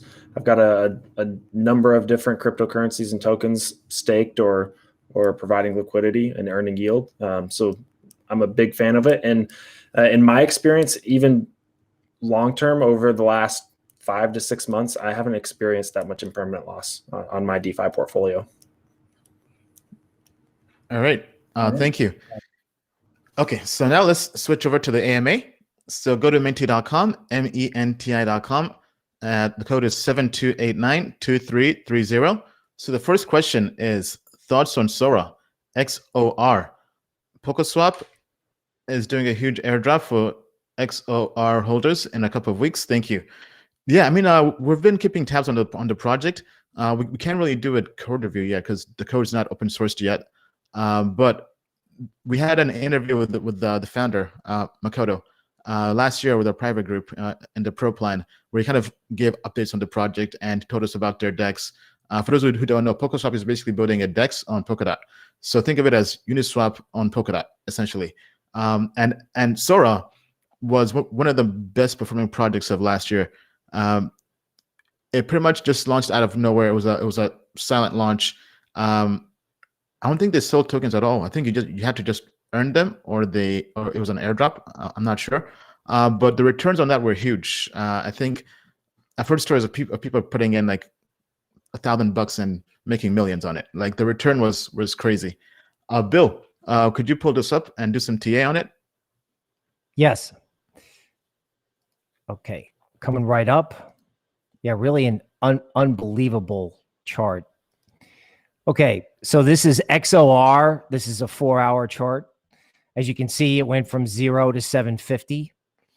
Okay, I think when you zoom in on this, right? I'm noticing all over crypto that you've got multiple consolidation formations, right? So we've got this, I always call it the stop start look. Okay. And when you get a stop and then a start and then a stop and then a start and then a stop and then another start and then a stop, it's usually a prelude to a huge move, right? So that's a nice way of saying whatever this is, I don't know if it's going to go from 50 to 750 and have that kind of return, but people want to get after this stuff, right? And this looks very constructive on charts, as frankly does the whole market. And when I look at stuff like this, I'm like, thank God I got turned around and got positive on Friday, honestly. Yeah, I mean, so looking at this on CoinGecko, I mean, this is crazy. So the all-time low was 8 cents. So basically 10 months ago on May 11th, 2020, because when did they launch? They launched in April, right? So yeah, pretty much when they launched, it was close to 8 cents, 9 cents or so. In 10 months, this has been over a 6,000% return. I mean, almost a 7,000% return, almost a 7,000x. I mean, that's crazy. That's $1,000 would have turned to over $6 million in 10 months. Now, one thing to note, though, I mean, it is a low cap coin. Market cap right now is 166. So market cap of 200 million, but the volume is pretty low. It shows 9 million here in the last 24 hours has been traded. 1.5 million on Uniswap. And the rest is on Galaxy. Okay, so there's more liquidity on Galaxy, but not the best exchanges out there. But hey, congrats if you made any money on this. So the person is saying they are doing an airdrop to PokerSwap holders. So I can see why this is rising. Now, I also know they do have, I think, liquidity mining. PokerSwap. And let me just find out the right website. Because last time we had a talk with the founder, he mentioned that they was doing some kind of liquidity program. So this is one we're definitely keeping an eye on. We'll definitely keep you posted once we get more code. Okay, let's go to the next question. Thoughts on QuickSwap? Yes, yeah. So DEXs are getting very, very popular, especially with Ethereum having its gas issues of scaling. So this is one we're also looking into. It's currently on our research list. For those who don't know, QuickSwap is also a DEX, but this is built on Matic / Polygon, and it's had quite the run in the last. If I go here, in the last 20 days, it's basically up 6x, over 600% in the last 20 days. But it has dropped recently. It's down almost over 50% in the last 1 week. So not sure exactly why there was a crash, but definitely worth keeping an eye on this one. We'll definitely share the code review once that's finished. Bill or Forrest, any thoughts on QuickSwap? Yeah, so I actually took a look at QuickSwap when it was at about 500, and now, like you said, it's down to around 200. My biggest worry with QuickSwap is what happens when Uniswap gets a layer 2 solution and gas fees drop and transactions become instantaneous or very, very fast on Uniswap. That's my biggest worry with going in with a significant amount of capital on QuickSwap. What happens when Uniswap and SushiSwap and these big DEXs get there? I would be worried that QuickSwap would be, drown in the abyss, so to speak. Yeah, well put. In crypto, there's definitely a huge abyss where altcoins got to die. Bill, what do you think? Okay, well, just going straight off charts, it looks like there is some agreement on this abyss theme. However, once the speculative fires get lit, okay, in other words, people love to chase the things that everyone gives up on, right? So on one hand, Forrest is totally right? You don't like it when you see these things where it rises and it just gets hammered, okay? But the fact of the matter is, this is at support. So someone's going to try and buy it. It'll probably bounce. My guess would be there's a better trade elsewhere, right? But somebody's probably going to come after this because it looks like they gave up this morning. All right. Thank you, Bill. So tell us what you think down below. Somebody's saying SushiSwap is already on Matic as well. Yes, so lots of projects are now going cross-chain. They've realized that's the way to go. So from SushiSwap to even OneInch Exchange is also on Binance Smart Chain. So I think this is definitely a very interesting, maybe kind of creating a whole new trend in crypto where projects now have to launch on multiple chains. Okay, so next question. LDO, Opium, Armor are at their lows. Is it a good time to buy more? And I guess these are longer term holds. I mean, well, we can't tell you what to do. That would be investment advice. I can tell you what I'm personally doing. To me, everything I personally invest in is a long-term hold because I don't need the money now. I can let my investments ride. I'm not a trader. I don't have time to trade. So for me, everything is long-term. I'm not even. I'm barely checking the price. I check my staking yield and yield farming yield more than I check the price. But that's kind of the mindset I have.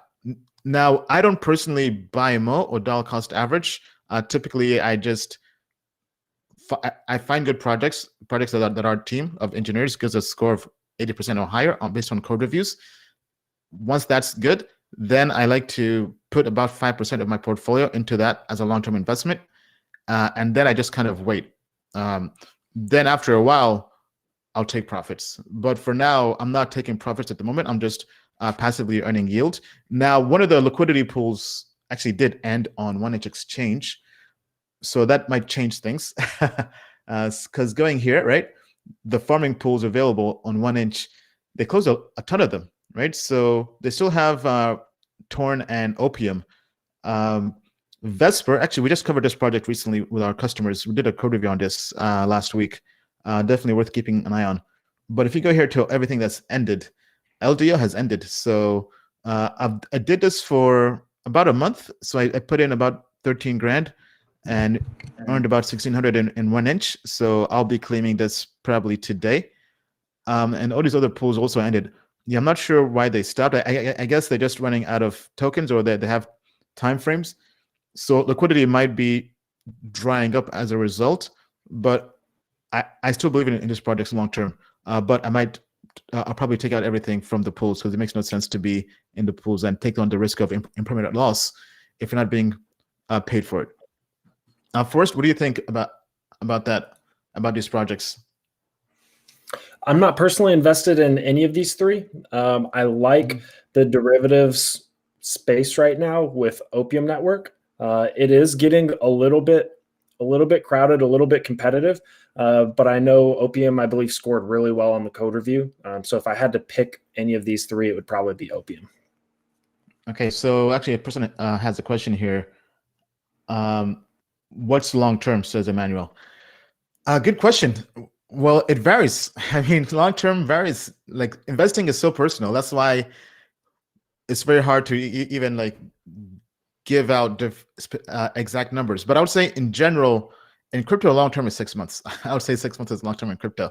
But ideally, long term would be a year and longer. Basically, long term capital gains tax treatment. So I would say real long term is 12 months or longer.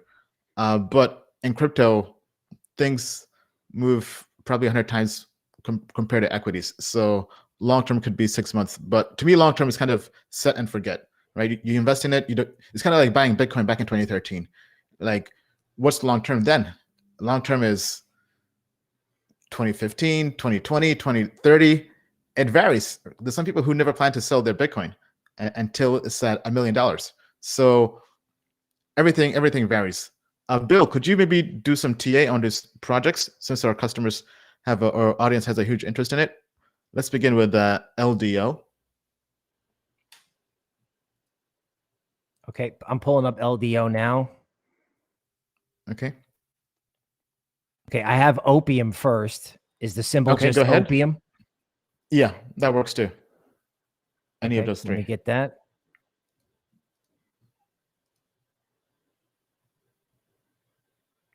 Okay, so here's Opium, right?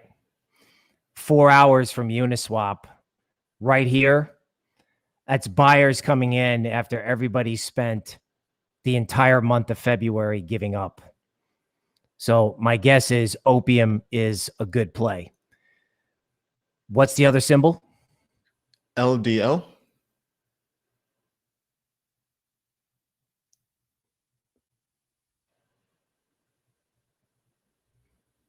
Okay. So again, this is kind of classic, right?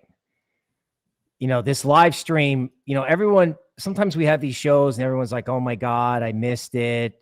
I didn't get here in time. You know what, folks? You got here right on time, because all of this stuff has been hammered while we've been waiting for the legacy problem, right? And when I was talking about D3, like, I'm not kidding. So this stuff looks like bargain basement prices. What's the third symbol? Armor. ARMOR.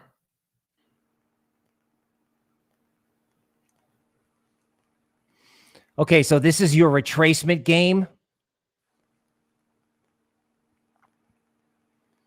All right, so here's what happened to Armor. There was obviously some negative news and everyone bailed right there. Okay, here is the 62% retracement level around 80. Okay, so 80 cents. I think if you saw this coming back above 80 cents, it would confirm that the bulls were in control.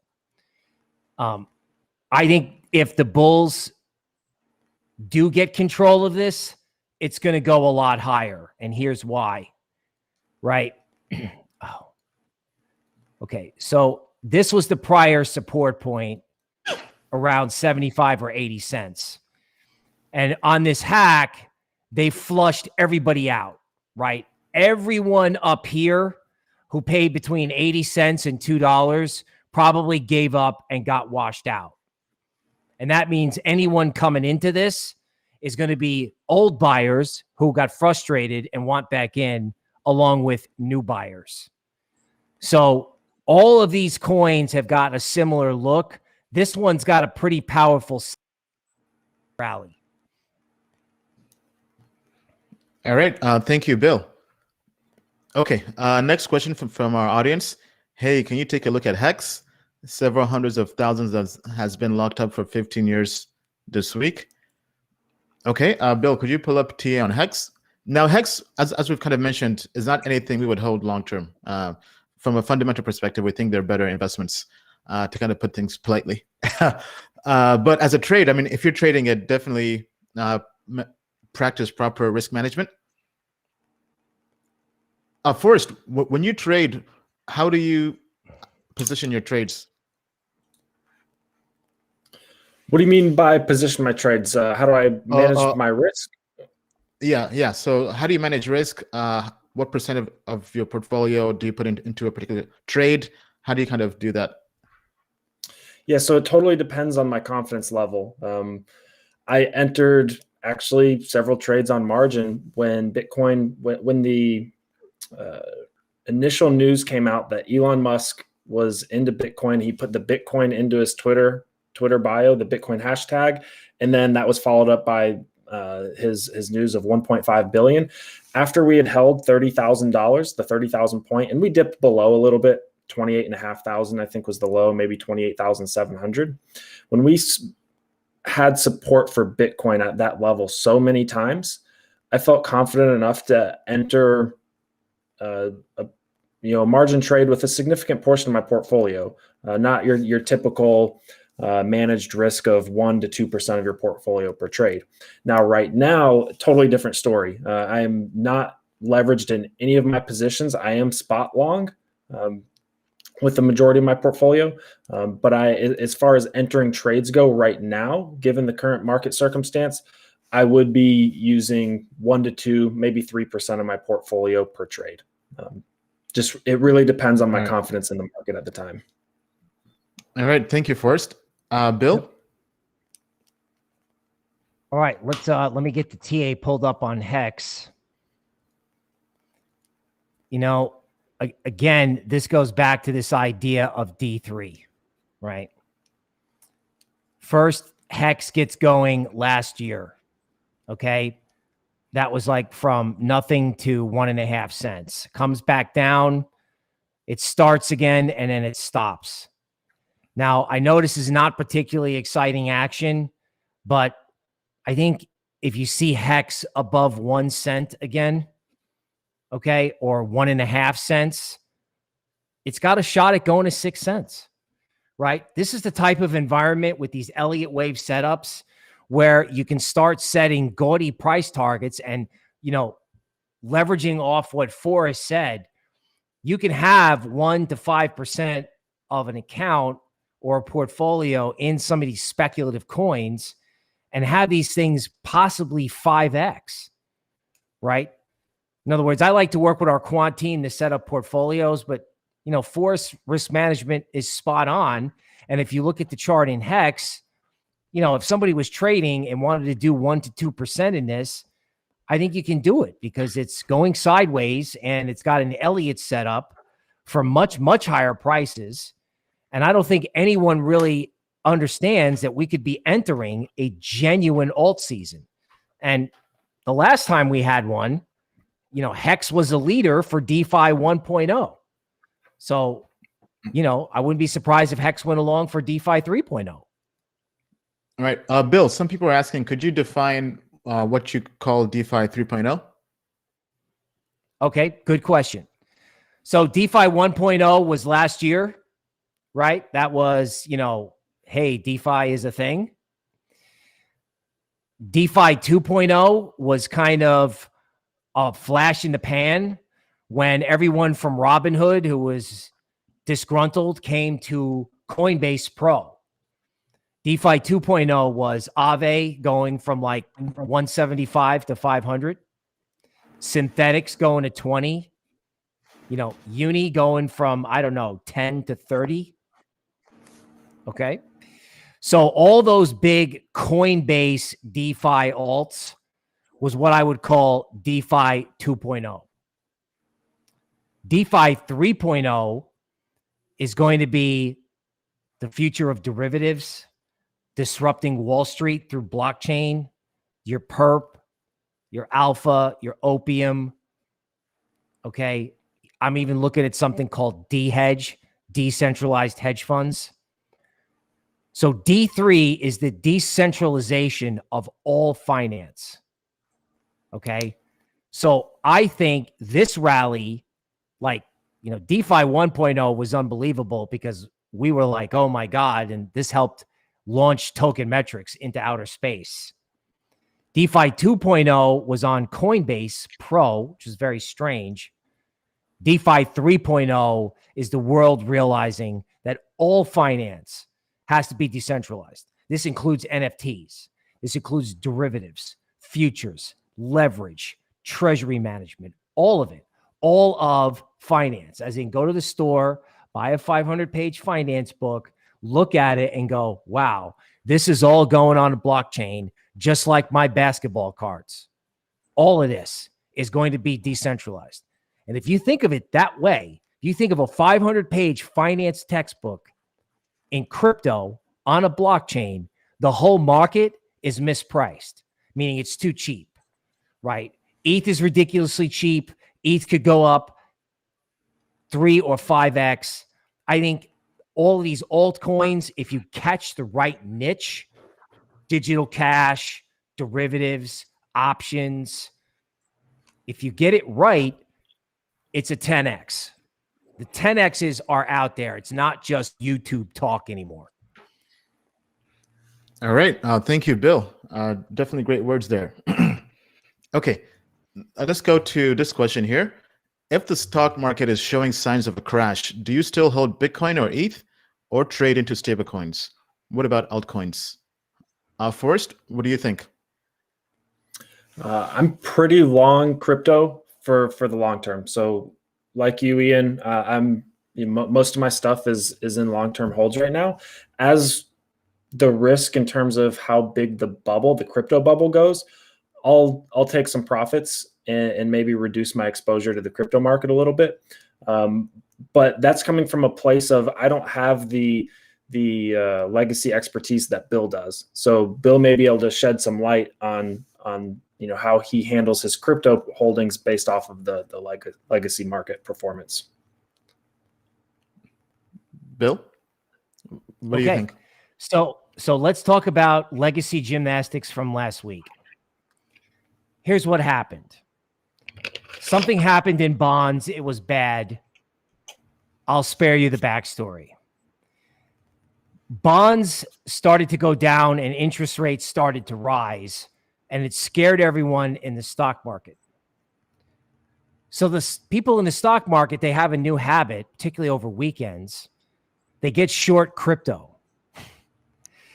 So there's a saying that I have when someone tries to hedge. So if you own stocks and then you short crypto to hedge, I remind people that hedges are something that little doggies pee on. Frequently, hedges backfire. So all these legacy investors who were afraid about their stock portfolios, they shorted crypto, and that's what pushed ETH down to 1,300.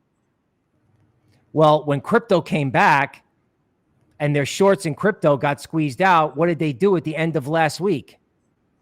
They panicked and sold all their tech stocks. And when they started to panic and sell their tech stocks, because again, their investments weren't working, their hedges weren't working, right? The little doggies thing. So guess what happened Friday afternoon? Equities turned around in reverse. And who would that be? That would be Uncle Sugar, Federal Reserve himself, going, okay, well, this experiment about us not buying the bonds didn't work. And I'm sitting here going, okay, you know, I don't want to sit here and talk about a legacy crisis. I want to talk about crypto going up. So in my mind, the legacy crisis just passed, and anybody short crypto is going to be in a world of hurt, one. And two, I think everybody is missing the idea that a real alt season, D3, is about to start. So yes, if the stock market crashes on Monday, crypto will probably suffer. But crypto is moving like people are short, people are not long, they're in cash, or they missed it. Because crypto either went down and stopped people out, which is what happened in Bitcoin and Ethereum, or in some of these altcoins, people gave up or just got bored. Right? And Forrest is exactly right. It's like, okay, well, you know, you have to manage some trading exposure. I'm an analyst. We do a weekly YouTube show. I can talk to these things. But, you know, at the end of the day, you know, it's Ledger Nano and a safety deposit box, and you hodl. So Legacy created some entertainment this week and a buying opportunity for crypto. I don't think the Fed can afford the embarrassment of a blow up in Legacy, because it would embarrass a brand new president. So at the end of the day, it's good for crypto. Buy crypto, earn interest on it. You know, go check out our sponsor, BlockFi. Get yourself an eFani phone to make sure you're secure. So if you get in crypto, you'll be okay when a loaf of bread goes from $4 to $12. You'll be able to buy the bread, buy yourself a car and a house, and just like our commercial, you know, you'll be able to be free financially.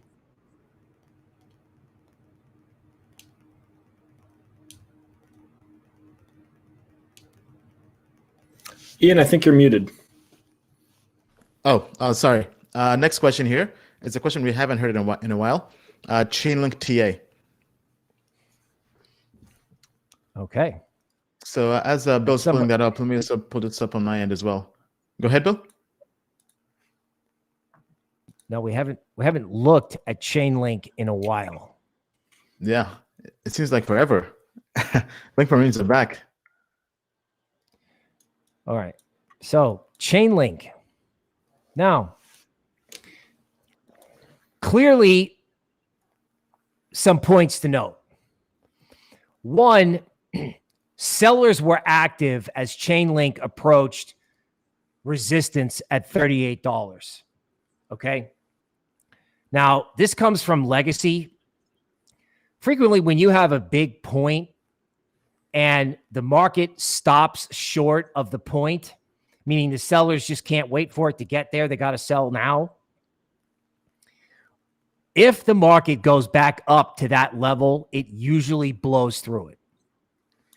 So there hasn't really been much of a reason to be bullish on Chainlink Okay. And I'm thinking that if Chainlink gets to 38, Chainlink can go to 50.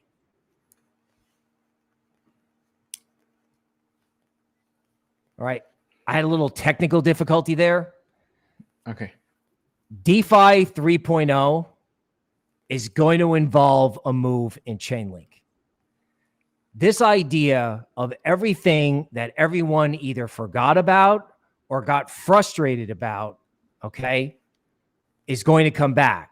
Just remember, Polkadot didn't do anything for months. Polkadot sat in a range between 4 and 8. And the next thing you know, it was headed for 30.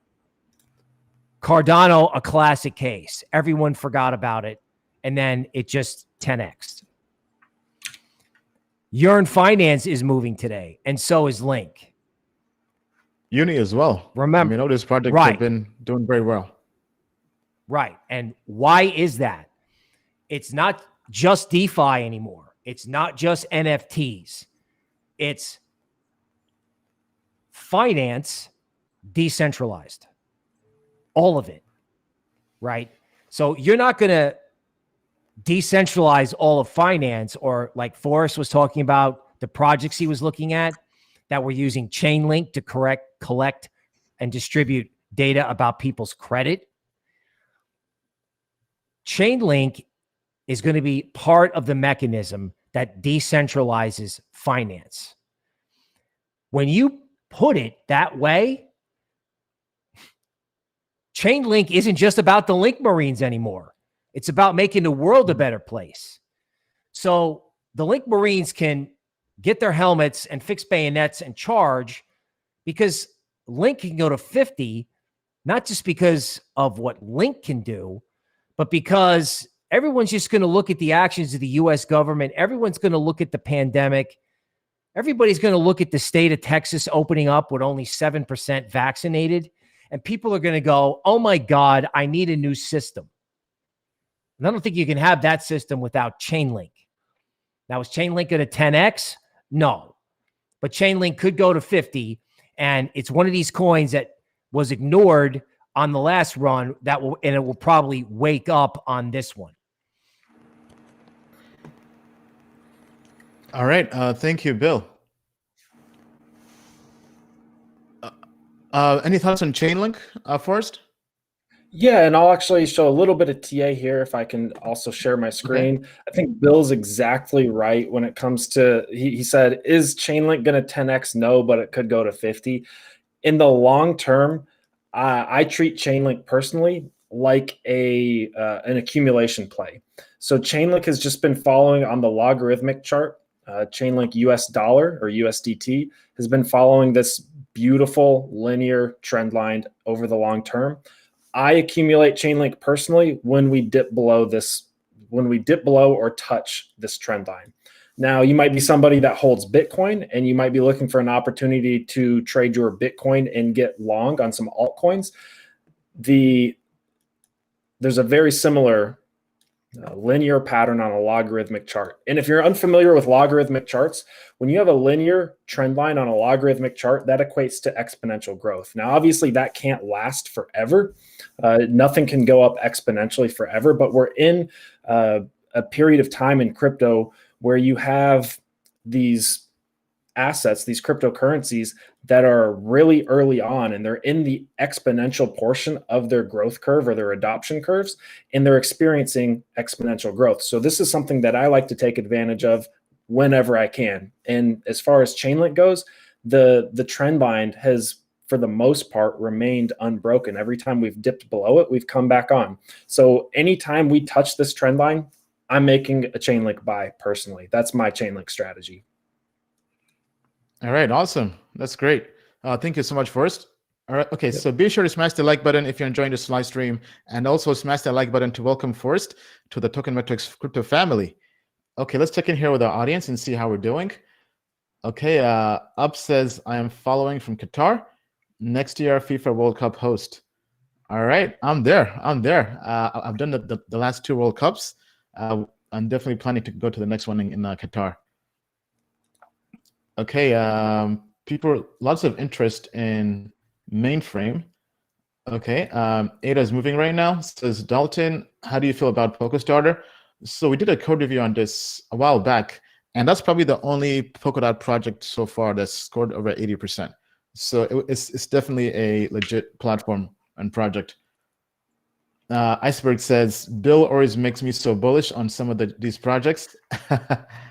Okay, that's good. That's good. Peter says, your videos are so educational. So glad to catch you live. Great job, guys. Thank you. Well, thank you so much, Peter. I appreciate the good words. We have a good team here, and trying to offer as much value as possible to our crypto family.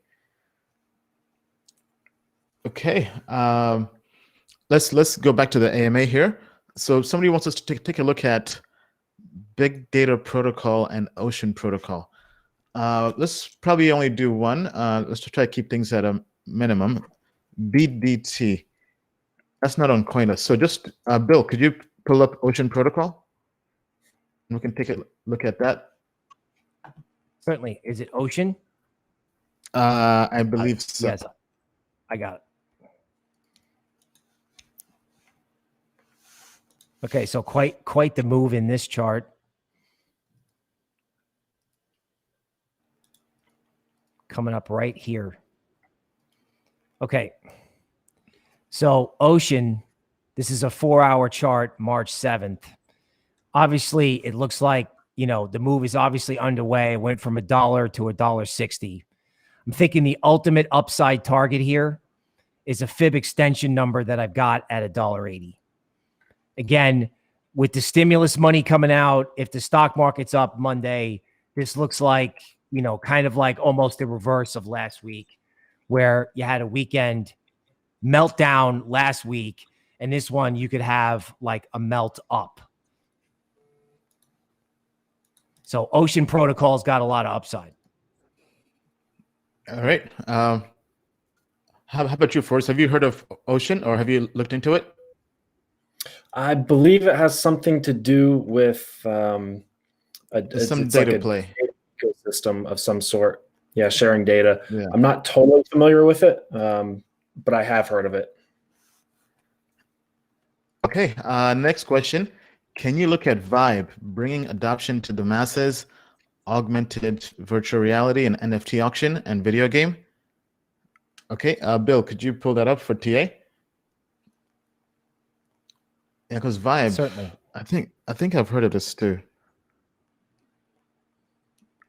I mean, right now it seems every project is trying to get into NFTs.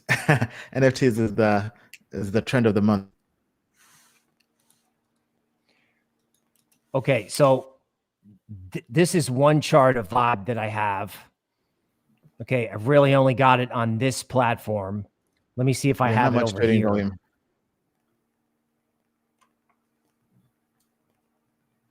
Okay. So again, if you look at the volume here, this is probably 1-hour chart. Okay. Like the speculative fires in crypto have been lit once again, right? Because you can see the volume pouring into this thing as it rises, right? And you've also got this triangular consolidation pattern. Okay.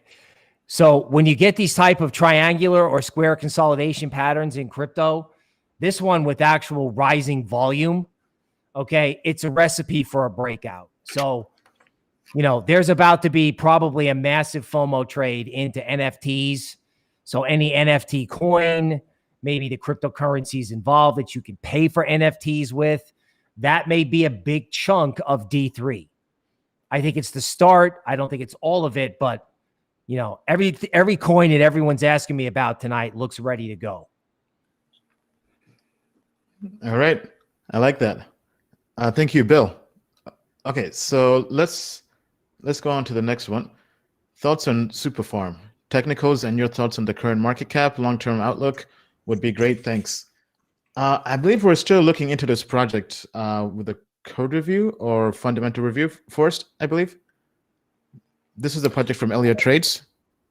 Yep. So this one I have, it's actually on my list to go through this week. So we will keep you posted on that. Yeah. All right. Sounds good. Bill, the symbol is super. So market cap is still pretty high, in my opinion. It's about 130 million. Trading volume in the last 24 hours is 3 million. Right now, it's pretty much trading on Uniswap. Oh, okay, and some PancakeSwap, and then Gate.io. But it's not really listed anywhere else. Bill, let me know when you're ready. They do have 82,000 members in their Telegram. Oh, yeah. Very active community. All right. So can you see my chart? Yes. All right. Let me bring it back up again. Okay. So this, like many currencies, cryptocurrencies or crypto plays, here's like the rounding consolidation formation. It's the teacup and handle. Okay. So this is super. Okay. This is the 1 hour chart. So whatever this is, it's been kind of going, maybe a sideways, maybe a little bit of a rounded bottom. I think the takeaway that I would do with this, because of the high market cap and, the ability to sort of pump this via YouTube, I think you want to see this start going up now. I don't think you want to see this just perpetually trade sideways. Okay. I think it's got a really good shot at doing it now if it wants to do it. Right. So it could go up. It should go up. And I think you would want to see it go up if it was really something good. Now, of course, you want to see the volume coming in as well. Right. The thing about this is it looks like all the volume was over here when it first came out. And now no one's really involved. That's why I'm saying when it comes to this, it looks, it's a fairly neutral chart, but you would want to see buyers get busy now. Because if you're not getting busy when the market is starting to like perk up, I mean, every sector is not going to go up at once. Every coin is not going to go up at once. But I would want to see or expect to see buyers start coming into this within the next, say, 3 days. Yeah. And looking at this, volume has pretty much been shrinking. So upon launch, there was massive FOMO. Volume went over 100 million, almost 200 million. Wow, that's crazy. But now volume is down to about under 5 million daily trading volume. Now, I've gone on the site. I'm not seeing much, so I'm not sure exactly when they're launching this, but I think that's something to factor into whether you're investing in this long term or trading it. Right? Maybe kind of check out their roadmap and see when they plan to make any major milestone updates. But I think definitely right now it's very speculative until they launch. Okay, all right. Let's go on to the next one. Okay, so is 1 inch still on the path to $15 that Bill mentioned 3 weeks ago? Okay, let's find out. So Bill's going to pull up 1 inch, but I mean 1 inch is a project. Obviously, I'm very bullish on, because if you go to DeFi Pulse and if you go to Dexys, right? So 1 inch right now is ranked 6th. There's over 600 million locked up in 1 inch protocol. Now, if you compare this to Uniswap and all these other dexes, they have almost 4 billion. And if you compare that, right now is 1 inch is at $4. If we go to Uni, I'm very bullish on both, but Uni's market cap is almost $18 billion. And this is getting higher and higher and higher. This is why I never sold my tokens, my airdrop tokens, because I think this is literally going to be the richest airdrop ever, right? And people were trying to trade this and speculate on this in the first week and first month when it came out. And to me, it made no sense, because looking at this, let's say you bought at the all-time low back in September, you basically made a 31x on your money, like literally just for being a user of their project. So to me, I think this is just getting started, because the way DeFi goes is the way Uni goes. Like Uniswap is DeFi. And I think the next Uniswap, in my opinion, is OneInch Exchange, because it takes what they're doing and aggregates this at a high level, so that you can now have smart order routing and make trades on different exchanges without having to do anything. They do it for you. They automate it. Now they also have integration with the Binance Smart Chain. So very, very bullish. Plus they have farming on their platform. Bill? Okay, so the only thing I can add fresh to OneInch is that I used OneInch to get involved in some of the altcoins I talked about in the market update.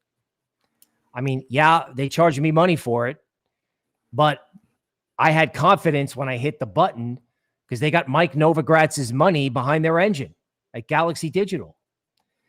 Now, exchanges are all undervalued relative to Coinbase, which is going to IPO. Don't be shocked if it's over 100 billion. First it was 70, then it was 100.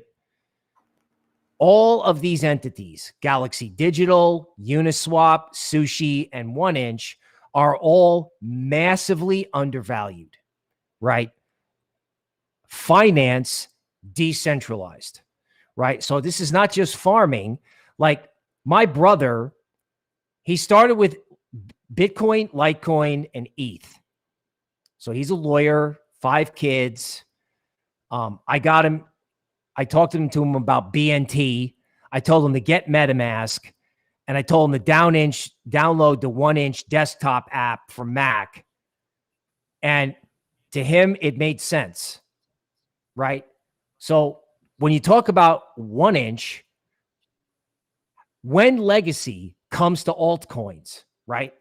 In other words, they just FOMO'd into a lot of altcoins on Coinbase, and outside of mainly possibly like ETH, Yearn, and Bancor, I think the trades there are mostly done. Tezos probably is the NFT play on Coinbase, but the entire altcoin universe is undervalued, like massively. And when Legacy and Robinhood and everyone figures that out, yes, Uniswap, Sushi, of course. But I think OneInch is going to make it really easy, and people are going to pay the fees for peace of mind. So whatever Uniswap has done, they're going to lead the way, and OneInch may be the winner at the finish line. Because again, they're an aggregator, right? They don't care about who's got a gas fee problem and who doesn't. They're just going to get you the best fill. So the chart is, it's just sitting there at $3.69. And if it does what a lot of these alts do and does the Fibonacci extension move, by Memorial Day or July 4th, this could be at 12. So all right. D3. All right. Thank you, Bill. Forrest, what do you think about OneInch? Yeah, I'm extremely bullish on this entire AMM DEX area of DeFi. If you look at Uniswap's in the top 10 right now. Uniswap's the number 8 cryptocurrency and number 7 if you don't count USDT, if you don't count Tether, right? To my knowledge, and somebody correct me if I'm wrong here, this is the first time we've had a cryptocurrency in the top 10 that's not its own blockchain. I could be wrong there, but Uniswap is now bigger than Litecoin. It's bigger than Chainlink. It's bigger than Bitcoin Cash, right? And it's built on Ethereum. OneInch, and for that matter, all these other ones on DeFi Pulse, Bancor, Balancer, SushiSwap, Curve Finance, Uniswap, as mentioned, I'm extremely bullish on this entire area. I think these other ones, SushiSwap, Balancer, Bancor, OneInch, are all going to follow in Uniswap's footsteps. All right. Thank you, Forrest. Okay, let's go to the next question. This is a question we get often. I have $1,000 now. How would you allocate it? How would you allocate it to get the best gains in this bull market? Okay, so basically, how to invest $1,000 in this bull run? Let's begin with Forrest. How would you allocate $1,000? Bit of a trick question there. Totally depends on your risk tolerance. If you're willing to degen that $1,000, you're going to want to, probably spend part of that on a token metrics subscription and wait for the next big call. And Good that's not answer. even right. That's using, deep level investment analysis that's provided for you to make an educated decision. Now, if you want to go for a more, lower risk, investing in things that are in the top 50, I think what we just went over with, these AMM protocols, these DEXs, is a phenomenal opportunity. That's what's hot right now. All right. There's, you could throw it in Uniswap. You could throw it in 1inch. You could throw it in Bancor, Balancer. I think Balancer personally is one of those that is undervalued right now. So I think that would actually be a good place to start if you've got $1,000. Once you carve out a little bit for your token metrics subscription, of course. Okay, Bill, how would you allocate $1,000 in this bull run? Okay, piggybacking on that, the best thing you can do with $1,000 is invest it in a way where you can learn about crypto. So when you've got more than $1,000, you can hit the ground running. Okay.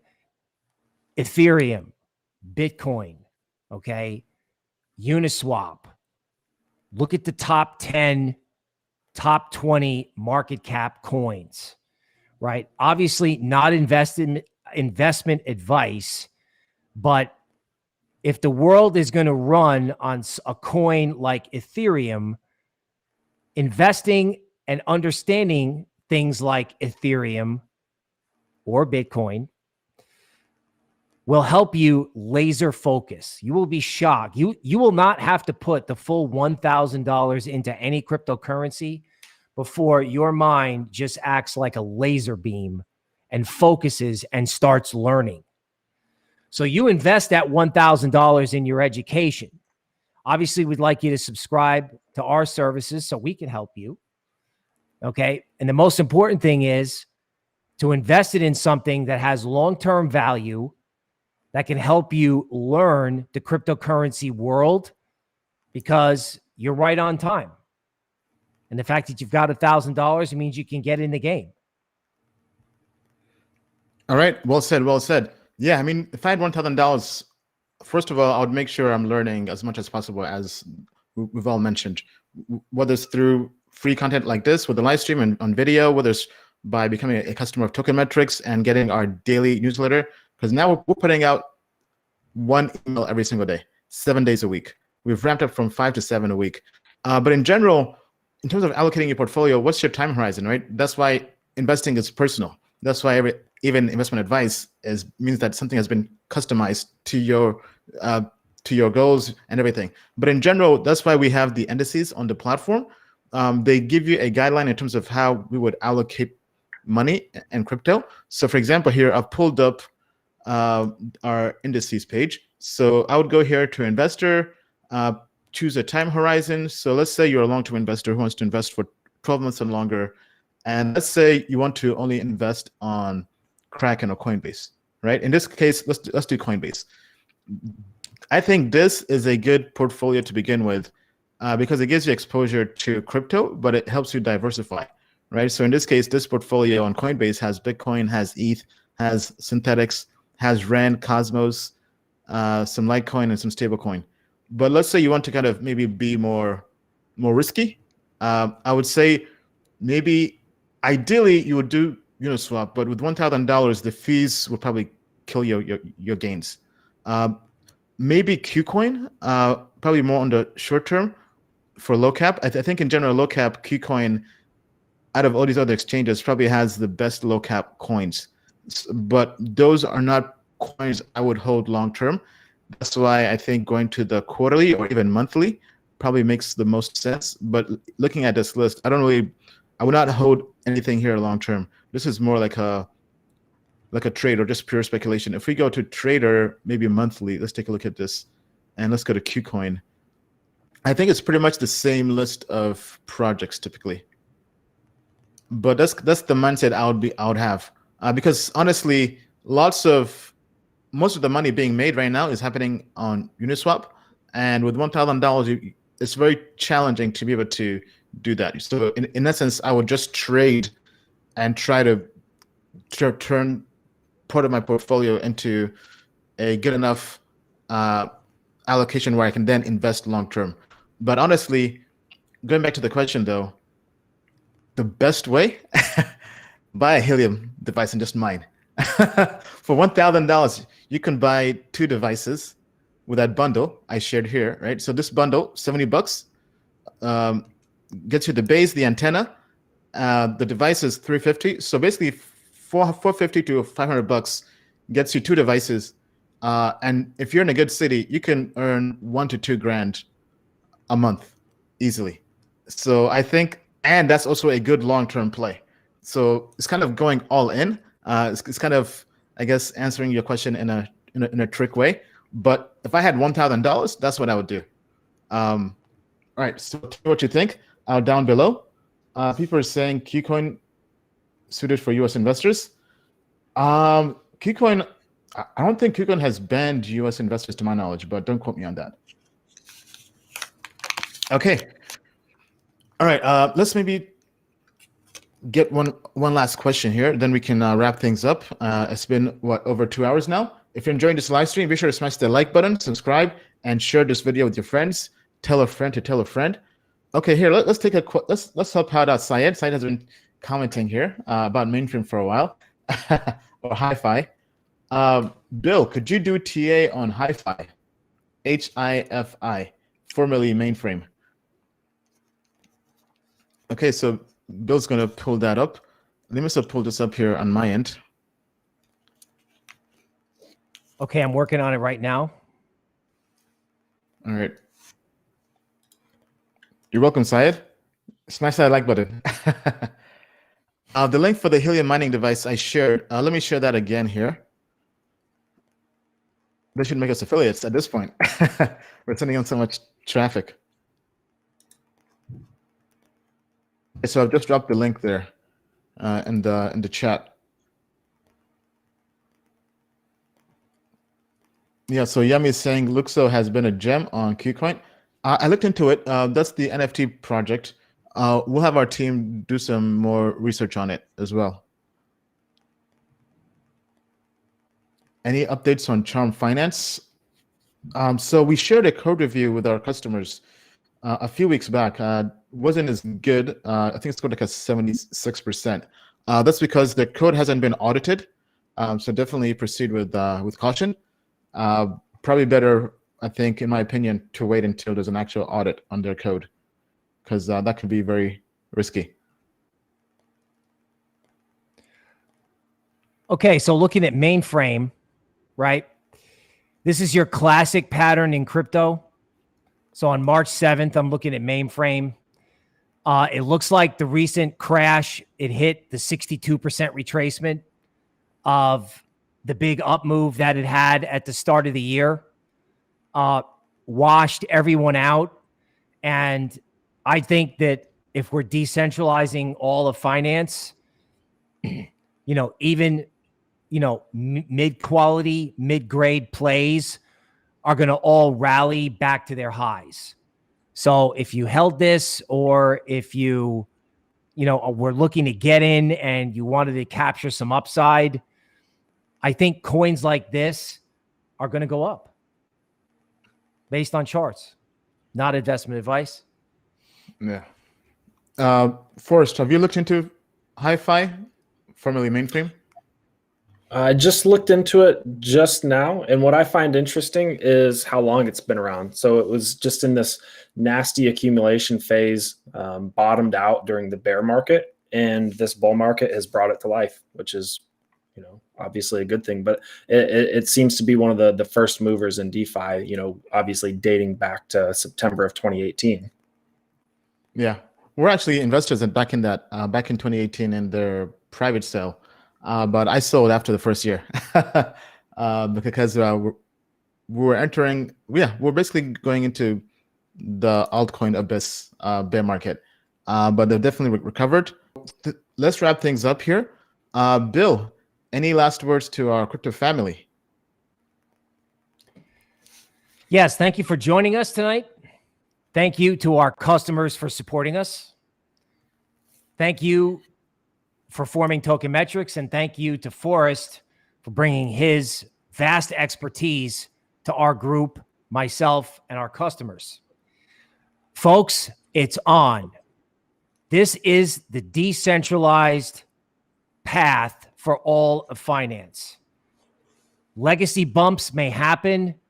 I don't think it's going to be an issue. I think the biggest problem right now in crypto is that everybody has been lulled to sleep. Everybody's talking about NFTs, which is great, but there are a ton of undervalued altcoins out there.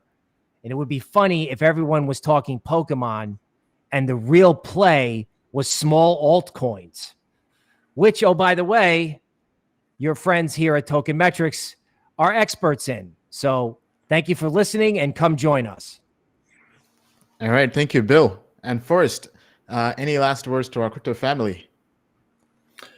I think Bill said it best. I would just echo everything he said on the live stream. And, obviously, crypto's still a relatively volatile place to have your money. But if we look at it from a fundamental perspective, I personally think but just remember, it's at the end of the day, whether you're in Uniswap or you're in Bitcoin, overall, you're in crypto. And I think crypto is the place to be right now.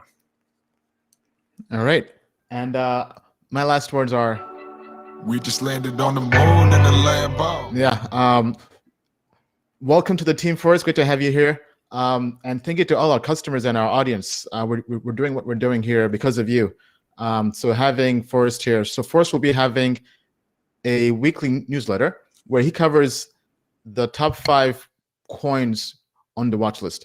So to our customers, that every weekend, Forrest will go through and share the projects he's going through. So he's basically going through 100 different projects a week, and we're sifting through all the BS to find the hidden gems, and we'll email this to our customers. All of you have been asking for us to cover new coins a lot more, so we brought Forrest on board to help with that. So thank you to all. And yeah, being in crypto, have a long-term mindset. And best example is the project we're just covering here, right? MFT, mainframe, now called Hi-Fi. So looking at this chart, so I was in their private sale, and when it launched on Binance, it did like a 20x on the first day. I took some profits. Then there was vesting on it over the course of 12 months, and that vesting, after a while, we basically entered this abyss, altcoin abyss, bear market, and the price just tanked, right? So, but the project was still a solid project. But during a bear market, people don't really like to hold projects. They want to get out, go to stablecoins or whatever.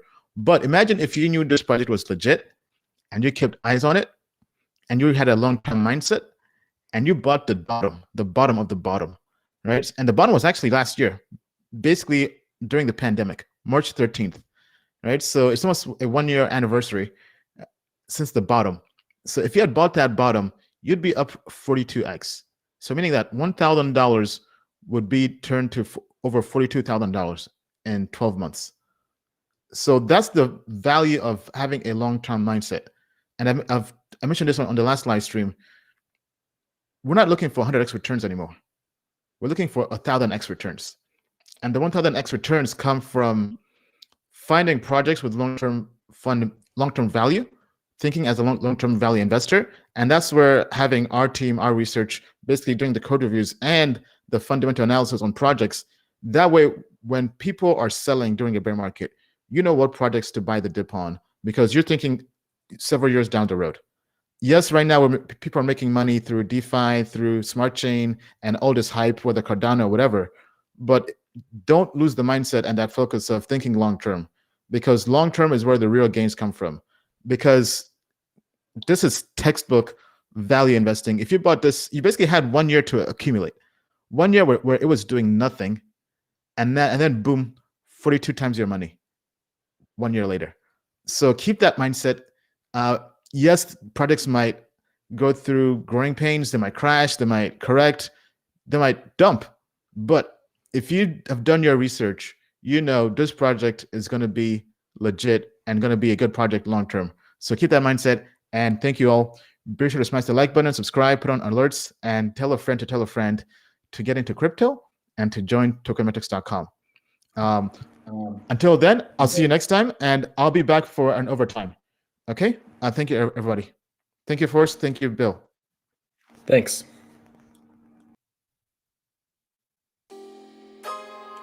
Life-changing money to a point where you can buy your mom and dad a brand new house, right? You can pay off your college loans. You can invest in your future, not have to work again, pursue your dreams, your passion, not have to have a job, work that 9-to-5 grind, right? Break the system, hack the system. This is what this show is all about. They said relax but never retire. Feeling detached, never inspired. They told me relax but I can't retire. I'm feeling detached, never inspired. Like I would live on but never rely. You know the system, AM till 5. They try to say our jobs and give on. They living a lie. Now here's the mission, die or decide. You would die. The corporate life is so redundant when your freedom isn't free. It comes to being someone, just believe that you can be. And now how can I have hunger when they tell me when to eat? How can I lead others when they tell me who to meet? Then they tell me when to come and then they tell me when to leave. They say how much they give and then forget how much I need. It's the precious to succeed with the lessons of the greed. I question who to be and saw this message is in me. I gotta know. Life-changing money. I wanna work for myself, I gotta work for myself, I gotta go. You can invest in your future, not Raise have to work spirits to the again. moon, put nerves on the shelf, I gotta know. Pursue your dreams, your I passion. wanna stay free or want the safety, I gotta go. Break the system, hack the system. Although they paid me, this is what the they show's never all made about. me. I wanna relax, forever retire. I wanna detach, I'm feeling inspired. They told me relax, but I can't retire. I gotta detach, gotta decide. They got me thinking I would live on, but never rely. You know the system, AM till 5. They try to say our jobs and give on. They living a lie. Now here's the mission, die or decide. You would die now. Hey, hey, I will never be a wage slave. I gotta stay made. Hey, hey, hey. I used to see this in the 8th grade. Wasn't a day late. Hey, hey. I found the love that I was seeking, life that I'm leading.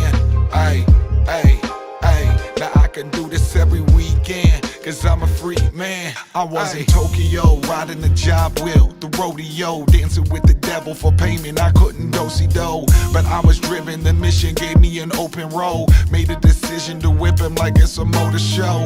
6-figure slave, I was paid, wasn't well though. Heard of crypto underground, it became my railroad. Started making earnest money, it's for whom the bell tolls. Went from wishing for sales closed to sales. Now I can relax, forever retire. Now I'm detached, forever inspired. Now I can relax, forever retire. I had to detach, had to decide. And now I'm thinking I can live on and not just survive. You know this system, AM till 5. They try to say our jobs and give on. They live in a lie. I made a mission, die or decide. Do or die now. Crypto retirement, yeah, that's where my mind went. Started thinking higher, now they can't hire my time spent. No, not retire like 65 when your job ends. More like an island, and if I'm by it, I buy it. Free travel, dealership, sweet dabble. I reign like Leeds Castle, you reign like Seattle. We went from sheep cattle to eating beef and mackerel at feasts. No lassos, just beliefs me in a saddle. You gotta know. Like life-changing, like you wanna work for yourself, you gotta work for yourself, you gotta go. not have to work again. Raise spirits to the moon, put nerves on the shelf, you gotta know. Pursue your dreams, your passion. You wanna stay free or want the safety, you gotta go. This is what the show is all about. Although they paid you, they never made you. No, we can relax, forever retire. Now we detach, forever inspired. Now we can relax, forever retire. We had to detach, had to decide. And now we know that we can live on and not just survive. We left the system, AM till 5. They try to say our jobs and give on. They live in a lie. We made a mission, die or decide. Do or die now. I'm here to put you guys on and share all the different resources and tips I come across in my journey to making $1 million and making $1 billion, right? I'm trying to share this with the world for free. I'm not here to sell you some $2,000 course, ebook, webinar, whatever, right? I'm here to put you guys on the game for free, open source, right? The same model as blockchain, Bitcoin, or these cryptocurrencies. I'm here to share everything with you guys.